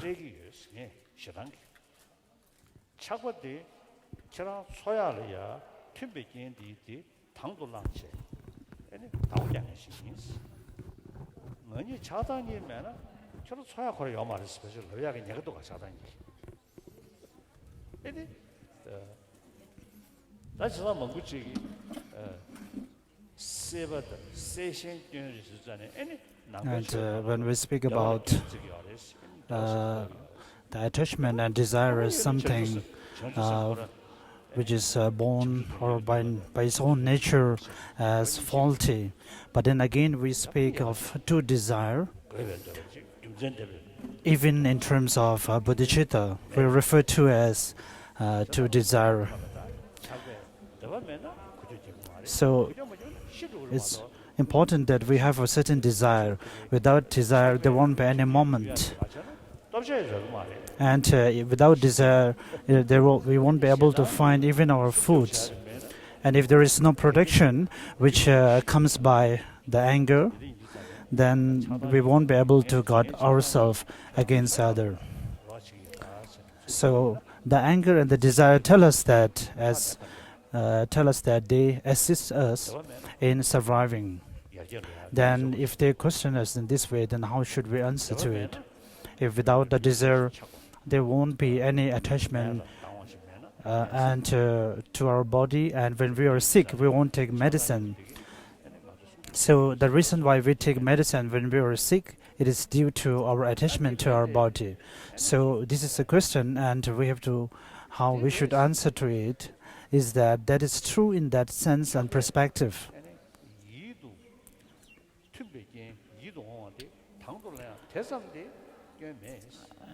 Just merely looking at the object as a beautiful by the desire is not faulty by itself.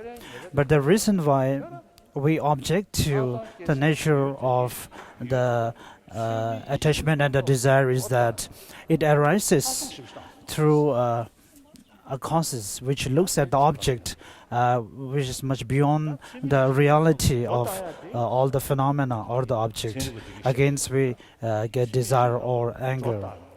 And it is also explains in the science also that, and it is similar in our text also, that due to the different conceptual thoughts in our mind which creates the nature of the object that we look at, and due to that the attachment and the desire arrives, and which bring us continuously to the samsara. And if we answer in this way, there won't be any argument further from the attachment and the desire.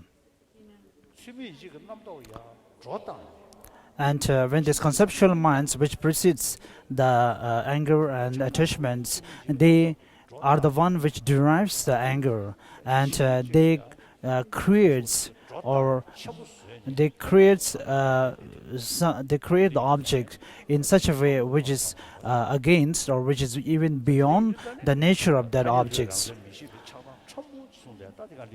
So therefore, the highest mathematical schools assertion of even speaking about without having even the slightest inherent existence from the objective side, and such a mind which looks at that object is being refuted by the mathematical school. And even in the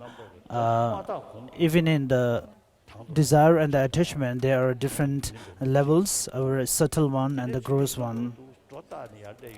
And as these attachments and angers are being drawn by the conceptual mind, and gradually it through this conceptual minds, these attachments and the desire grows.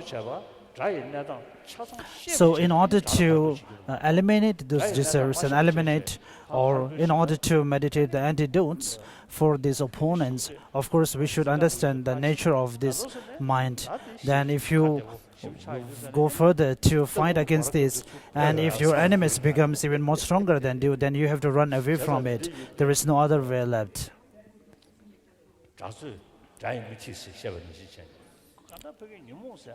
So as we say that, even though we know that those afflicted emotions are the real enemy, but how does these afflicted emotions and the deserving minds comes into us? What are their objectives and what are their focus? So we have to contemplate various in detail. So if we analyze and check in this manner, then we will come to know that these are all the nature of all this appearance in our minds are created by the conceptual mind in our mind that precedes those anger and hatred.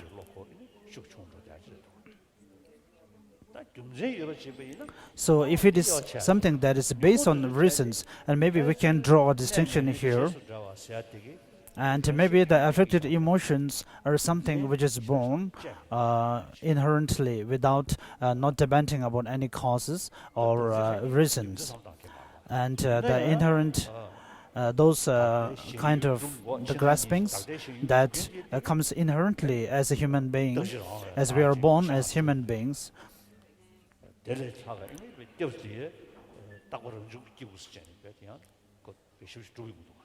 And of course, when you look at, but other than that, those are other graspings which comes through the philosophical reasons.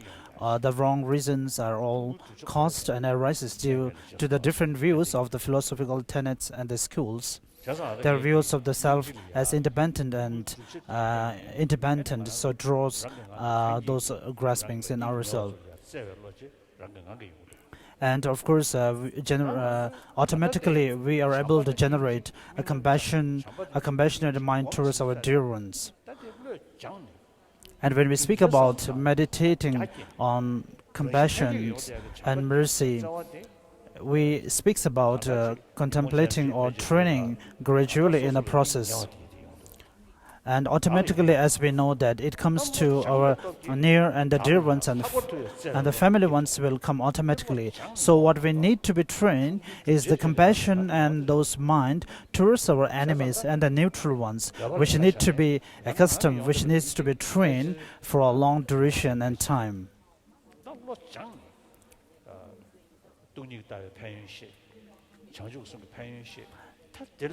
And understanding and studying about the beneficial effects of the emptiness and the compassion and the bodhicitta, and through such practices and through such valid reasons, the compassion towards all the beings will automatically come to all the beings. And even when we speak about the 7 categories of the mind, not just counting the numbers, it's very important that we study their own characters.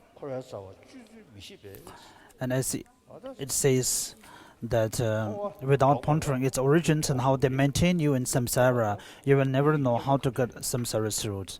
So in order to renounce from the samsara, we have to understand what are the causes that bring us to samsara, and is there any antidote to it. So in this way, we will automatically or gradually generate a mind or a conviction within us that there is a possibility within us that liberation is something that which we all can attain.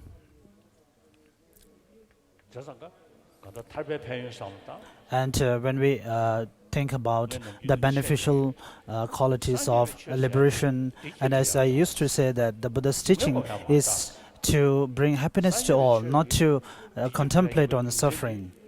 And the reason that it is for bringing happiness is not just for this life, but even the next and the subsequent lives. And not just for that, even for this life, to have a very contented life with happy and a joyful life.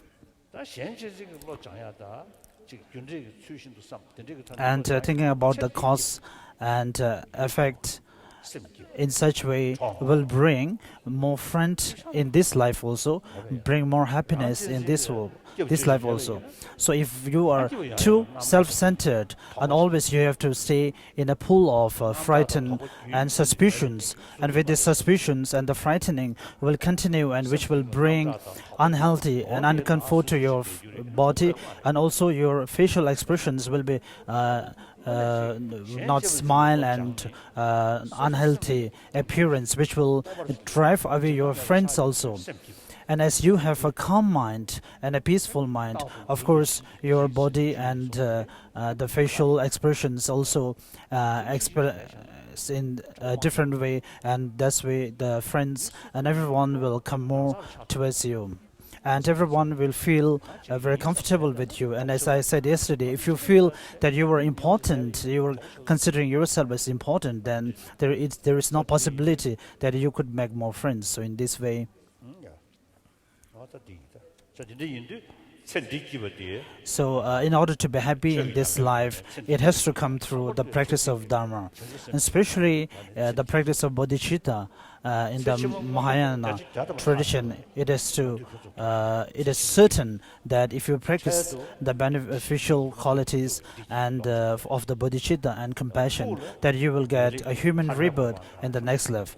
And for the long term, there will be the happiness, the ultimate happiness of liberation and enlightenment. And the teaching of the Buddha, in summary, is to generate happiness to all the sentient beings. The reason why it says that some people may say that the Buddha's teaching is to contemplate or thinking about the sufferings, which is wrong. And maybe many of you know, in the eastern Kham regions in Tibet, I think I didn't tell yesterday, one of my friends who is from Kham told me he is an abbot.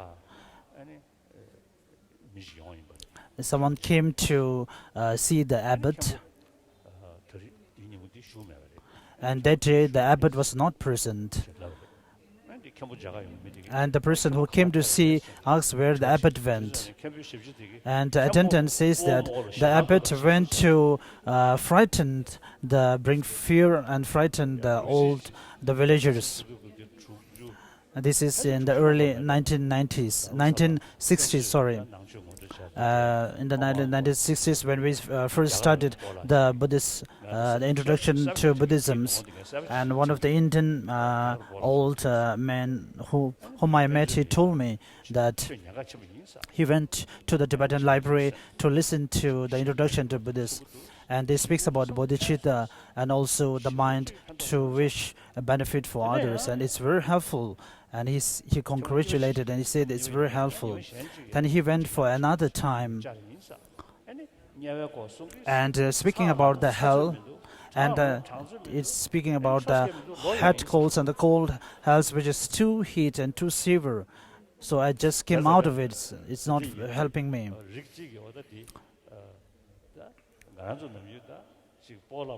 And when normally the villagers, they do not understand about the liberation and the enlightenment. So what they are able to explain is the descriptions of the hell realms, the cold and the severe heat and the hot hell realms. So this sometimes are used as a means of frightening our devotees and others. So maybe that abbot also do not really understand about the real teachings of the Buddhas, and he used to tell that about the negative karmas, generate negative karmas, and that once if born in the hell, then there will be problems and the difficulties. The real teaching of the Buddha is to generating a pride and happiness from within oneself and practice. It is not that you feel covered or which brings a covetousness to you. And those religions and those traditions who speaks about the Creator, but I do not mean disrespect to them. Of course, when I go to the Christian churches and other temples, of course, they have been beneficial to millions and billions of people for the hundreds of years, and still they are doing the same. Of course, I have very sincere respect and to all the traditions. It is really different due to the different mindsets and necessary of the people. Of course, it suits to millions of the people, and I really respect them as a general. But when we speak from the philosophy point of view, those who believe in the Creator, it seems that there is not much freedom in their own hand, as they rely 100% to the God. And they say that if they does or do something against the wishes of the God as a Creator, then they will be born in the hell. So which means that there is not much freedom. But however, Lord Buddha says that you are the protector of your own, and that everybody has a Buddha nature in themselves, that which we practice further. There is a potentiality in every sentient being that can be enlightenment or can be a Buddha one day. So therefore, the teaching of the Buddha is something that we can practice wholeheartedly, practice with a calm mind, practice from one's own side without fear or without the need of frightening or relying upon supernatural powers. So the practice should not be mere kind of a talk that you generally does, but need to contemplate further and deeply in order to realize it. And it is a source of generating and bringing happiness to the immediate and also for the long term.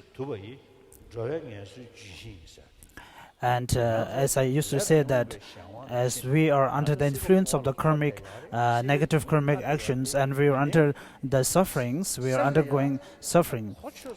But in the hearts of heart, we should have a feeling that we have done something, being born as a human rebirth.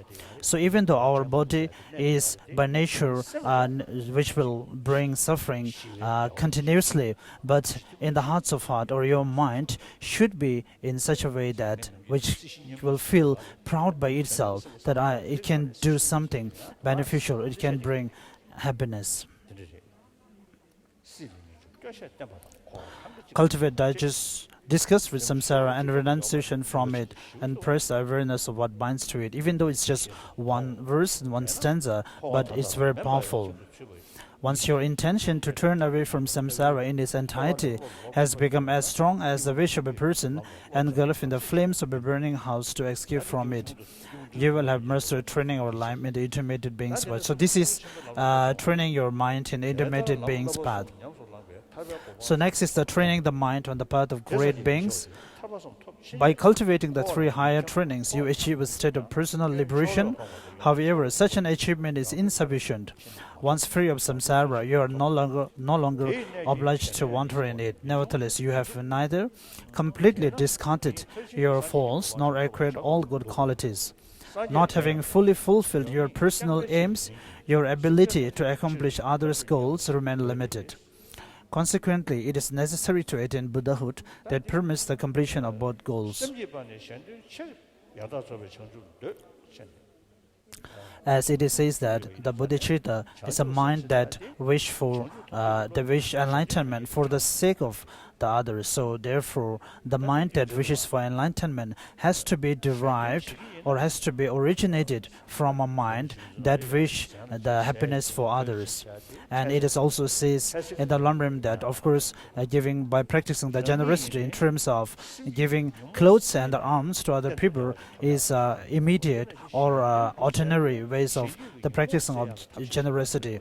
But the real walking towards the other or serving other has to come from the means of eliminating the afflicted emotions by itself and the causes and the roots of those eliminating issues. And if you are also under the influence of those afflicted emotions and its latencies, then you are not in a position to be a cause of eliminating such afflicted emotions and other people. Even the arahats, who are actually free from afflicted emotions, but still they have the latencies or the imprints left in them, but they are not 100% equipped to liberate other person and bring them to enlightenment. And to be of service to the other persons and the sentient beings, it is very important that we understand their mindset and their necessities. So without understanding those needs of the other persons, as it says in the teaching on the beneficial of bodhicitta, that we are not able to give teachings on emptiness to any audience of the persons whose mindset is not ripen enough to receive those teachings. So therefore, it is very important to understand the exact needs and the mental states of the persons in order to give them the exact and appropriate teachings. So therefore, in order to understand the exact appropriate needs of all the sentient beings, it is only the Lord Buddha or the enlightened beings. So even the bodhisattvas who are in the 10th level of the grounds or the states, they are, even though they are in such high state, they are also not able to understand those detailed needs of all the sentient beings.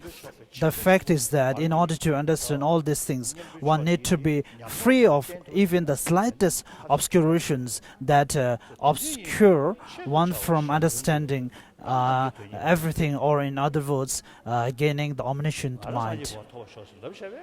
Just praying or supplicating, just praying for yourself that may I become Buddha, it is very difficult that it will be accomplished other than practicing.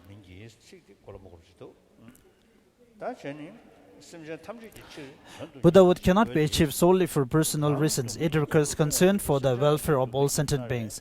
Just as you are sunk in an ocean of misery, so too are sentient beings afflicted with suffering and thoroughly wretched. There is not a single sentient being who has not been your father and mother, and these countless times all have cared for you lovingly.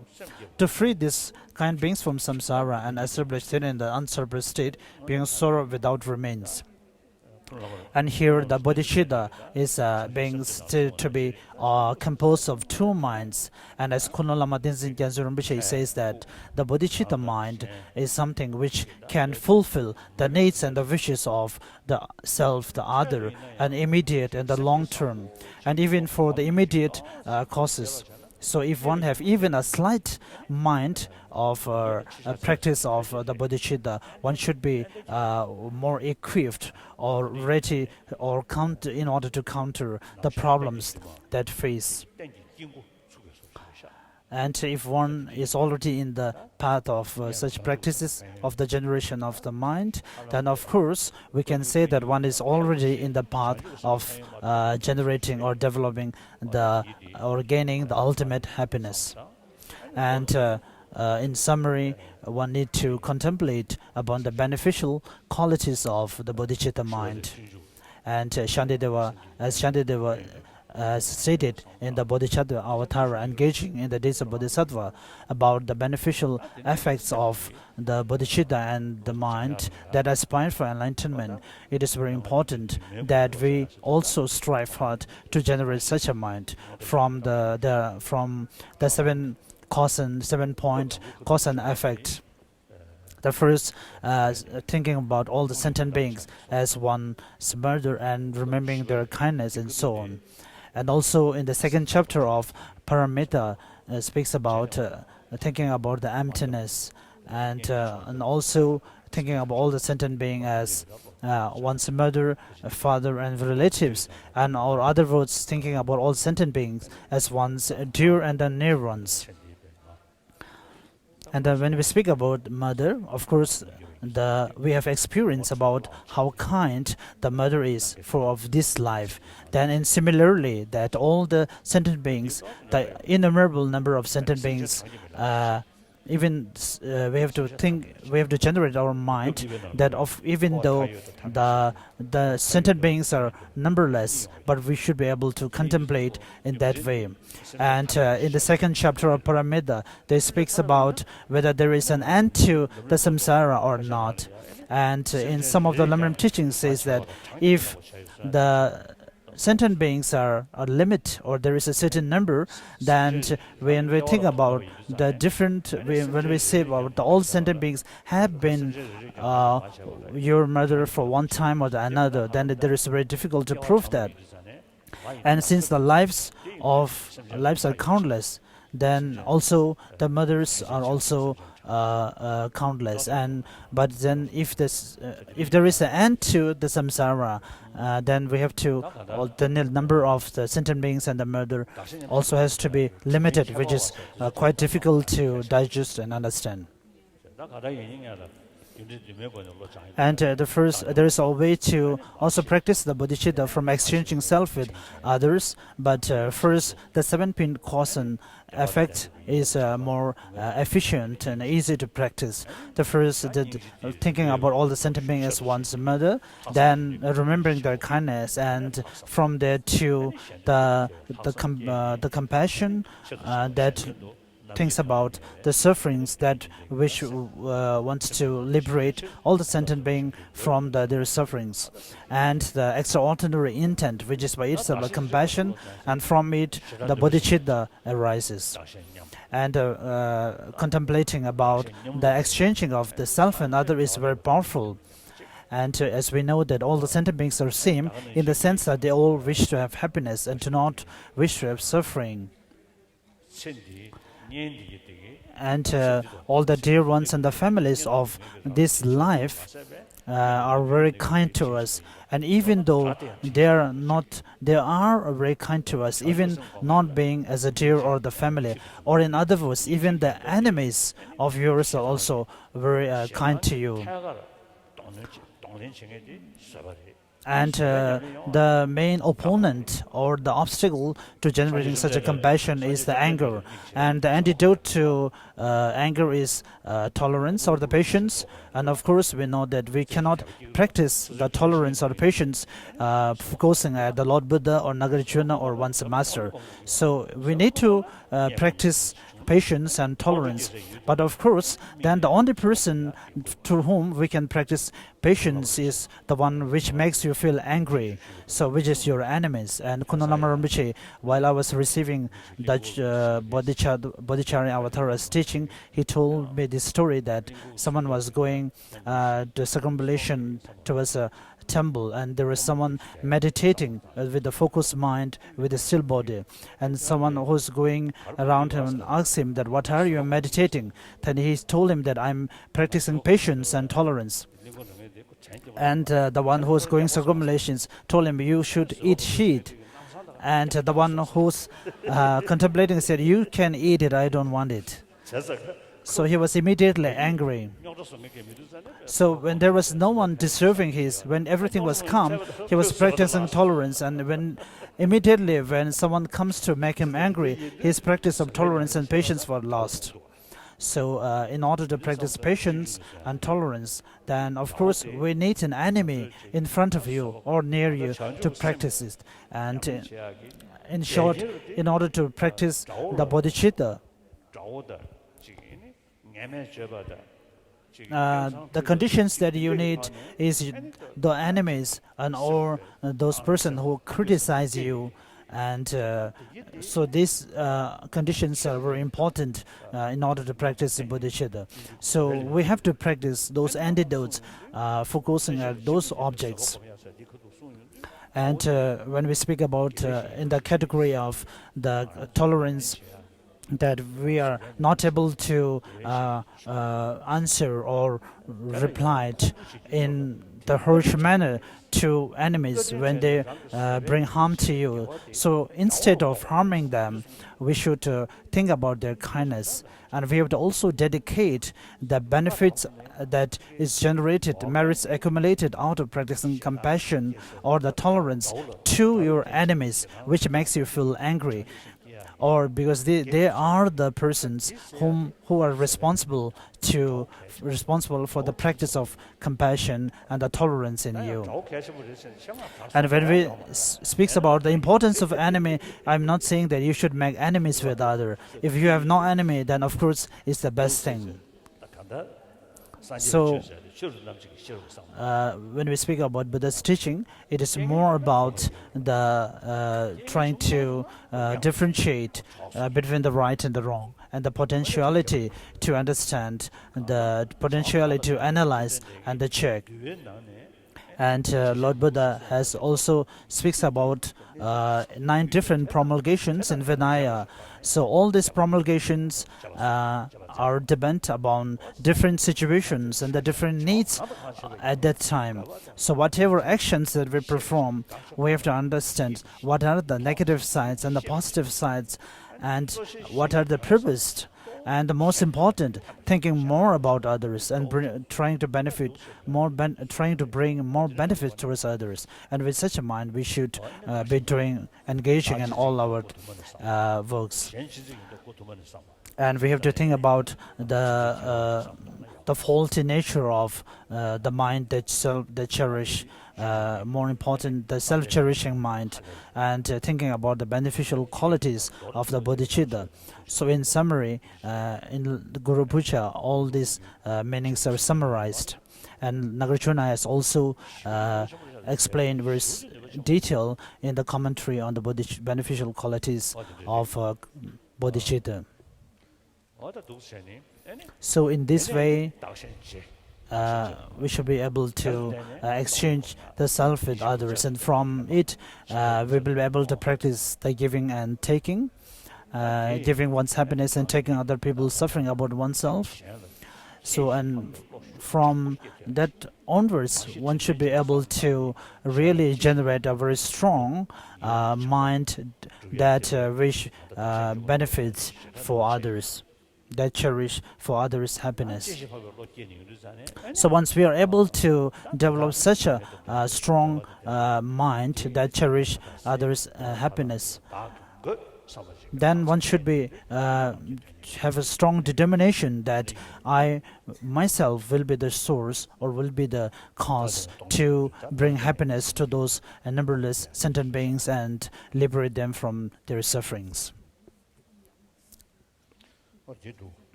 To free these kinds of beings from suffering and establish them in unsurpassed state beyond sorrow without remains, I shall generate the supreme aspiration to enlightenment. The seven are recognizing all sentient beings as your mothers, recalling all their kindness, wanting to repay their kindness, seeing them all in a sympathetic light, love and compassion, capable of inducing the superior intention, a pure superior intention, and the spirit of enlightenment from which omniscience arises. This is the set of 7 points. Prior to them, you must meditate on equanimity, the attitude of impartiality towards all sentient beings. If you fall into the trap of bias towards sentient beings, a true recognition of them all as your mothers will not arise, and even if you generate some love and compassion, they will be partial. Hence the importance of beginning with meditation on equanimity.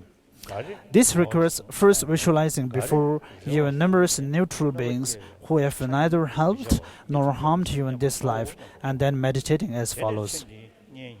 From their point of view, we are equal in that we share the same wish to avoid suffering and the same desire to be happy. From my point of view, they are all close to me, having been my fathers and mothers. I shall maintain a balanced attitude towards them, and ever cherishing and helping some, while keeping others at a distance and harming them. Next, you equalize your attitude towards those who have been close to you in this life and towards those who have harmed you. Then you cultivate an equanimous attitude towards all sentient beings. Since there is no beginning to samsara, there is no beginning to my series of lives. This implies that there is no place where it can be said that I have not taken birth, and no single sentient being who has not been my mother. In fact, each being has played that role for me countless times. It is simply because I have changed forms of life that I don't recognize them. In fact, among them all, no one has failed to be my mother and father. Every time that they serve as my parents, just as my father and mother of this life have cared for me, they show me great kindness. How has my present mother manifested her benevolence towards me? When I was still in her womb, she was careful not to move too roughly for fear I might be harmed, and generally she protected me. After I was born, she placed me on a soft bed. She held me up and looked at me with loving eyes. She greeted me with kind smiles, lovingly nourished me with her milk, held me to her warm body, fed me food with her tongue, cleaned my nose with her mouth, and wiped my dirt with her hand.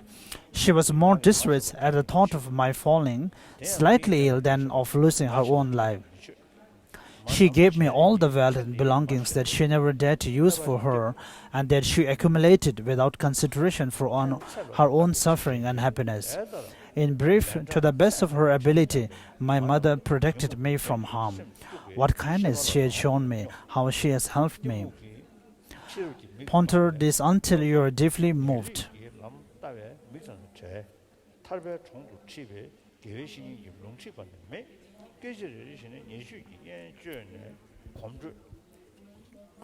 Taking into consideration those close to you in this life, your father and so on, then those who are indifferent to you, and finally those who have harmed you, think.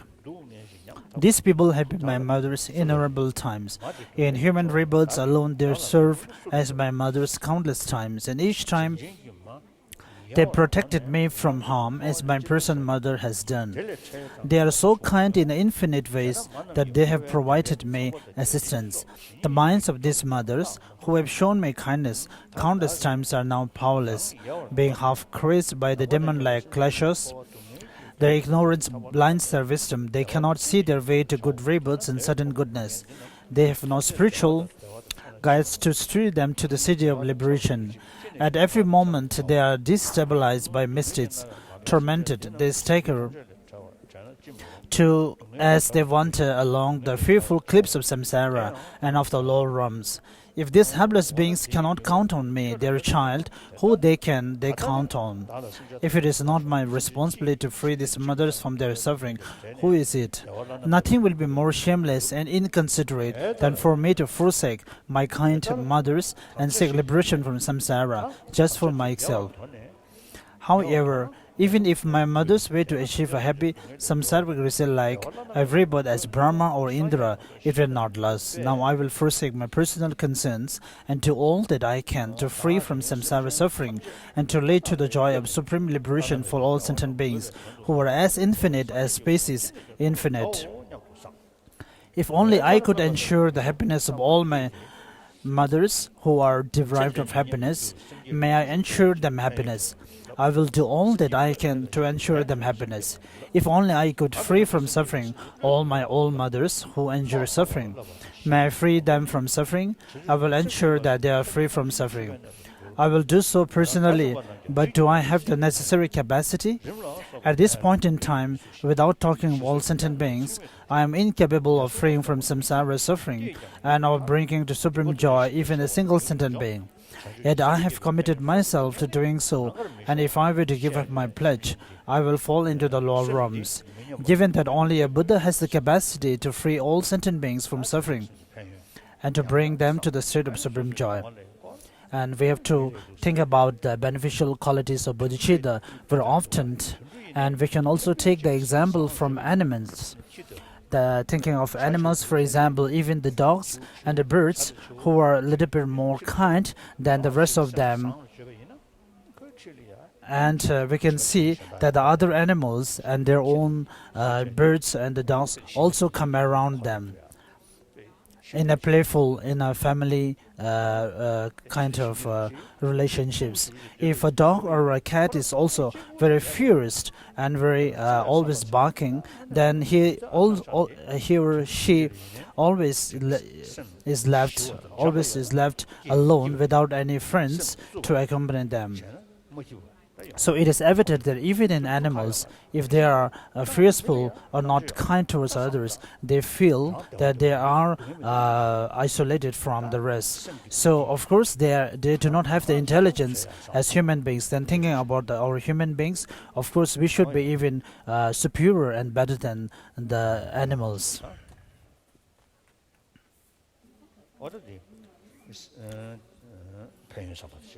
So this is about thinking about the beneficial qualities of bodhicitta.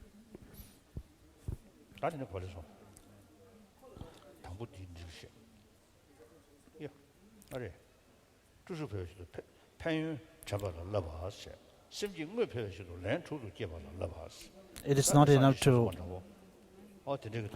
So regarding the second, page number 133, it is when we speak about 6 times a day the recitation of the repeat-taking prayers.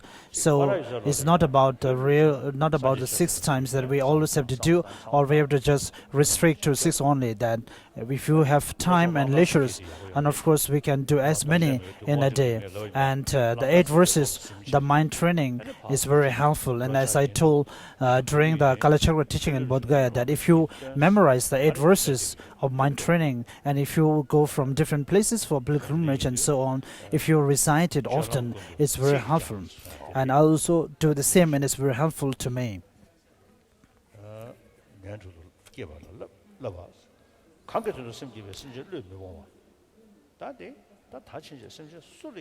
And the second precept is from now onwards that I won't harm any of the sentient beings. Training and recalling its benefits to inspire enthusiasm for generating bodhicitta. Training and producing it 6 times to enhance the actual spirit of enlightenment. Training in never abandoning any sentient being for whose sake you generate bodhicitta. As for the first thing, by simply generating bodhicitta, already I become worthy of all gods and men's offerings. 133. Regarding the second, if I were to neglect the aspiration to enlightenment, the maturation effect will be more serious than that of transgressing one of the 4 major vows of ordination. So I will never give it up until I reach Buddhahood. Consequently, 3 times a day and 3 times a night, I will recite the following formula, each time repeating it 3 times. For the third, Since I have generated bodhicitta for the sake of sentient beings, regardless of how they behave on my side, I will never at any time abandon any of them. For the fourth, now therefore once I have generated the spirit of enlightenment to ensure that it does not decline but instead grows stronger, I will endeavor to accumulate a vast store by making offerings to the jewels and so on. To prevent losing the aspiration to enlightenment in others' lives, you must avoid the 4 black deeds and implement the 4 white deeds. The following are the 4 black deeds. So in life it's very important that one has to be honest. And if you are honest, the other people will trust you. And if you are trustworthy, then you will get a lot of friends. And we all want a lot of friends and company. And if you are not trustworthy and if you are not honest, then automatically you will have a lot of enemies. So since we all aspire to have a lot of friends, then it's very important that we ourselves be honest.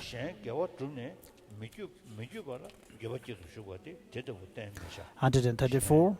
The second black deed is causing someone to regret the virtue she has done when she had no cause for regret. These two you must refrain from entirely. Its remedy is straight towards the great vehicle.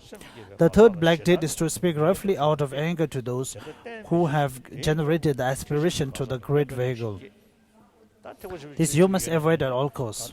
So whether you are practicing Mahayana teachings or not, as the first verse of the mind training says that whenever you met anyone, so you should have a consideration that all sentient beings are superior and more important than you. And as Nagarjuna also says in the Persian's garland there, the all sentient beings are even more precious. And may I work for the benefit of the sentient beings, and one should be able to contemplate and think about these days and nights. The fourth black deed is being hypocritical and deceitful in your relations with others, which you give altogether. You are to be determined to be honest with them.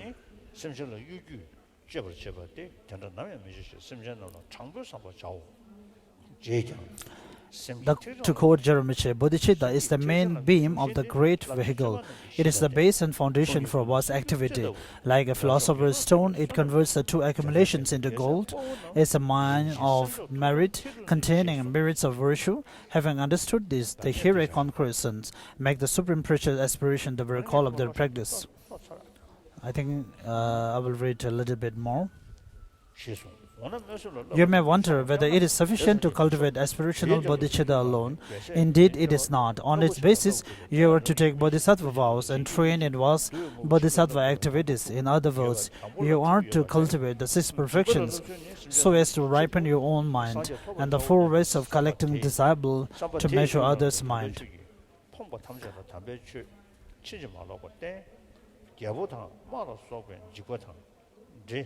Among the 6, the first is generosity. To practice it, motivated by the thought, for the sake of all sentient beings, I shall achieve Buddhahood. You explain the accurate, excellent spiritual path to all those who lack it. You protect those who fear the authorities' war, and so on, and those who are frightened by fearful beings, demons, fierce animals, snakes and like, and by inanimate forces, fire, water, etc. Without hesitation, you provide the poor with food, drink, beds, medicine, and such. And when we practice the 6 perfections, as it is very important that we understand the purpose of those practices. In brief, you give without regret your body, belongings, and all your virtue of 3 times.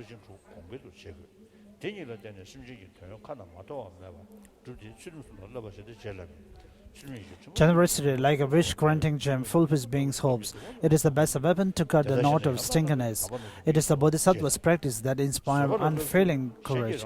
On that basis, their sweet renown spans all 10 directions. Knowing this, the wise follow the good path and offer body, goods, and virtue, all without exception. The second is a training in ethical discipline. Thinking for the sake of others, I will realize Buddhahood. To that end, you cultivate remembrance, vigilance, self-respect, and consideration for others. And every time you do something, you must make sure not to perform non-virtue, even at the cost of your life. the last paragraph. To train in patience, think it is wrong to feel angry with those who have harmed me. For if they harmed me, it is in response to harm that I inflicted upon them in the past. Furthermore, given that they acted completely under the influence of anger, it is not right to harm them in return. Moreover, a single moment of anger destroys the virtue collected over eons and eons by 3 bases, so I will not let an angry thought arise even in a corner of my mind. This is the patience of enduring harm.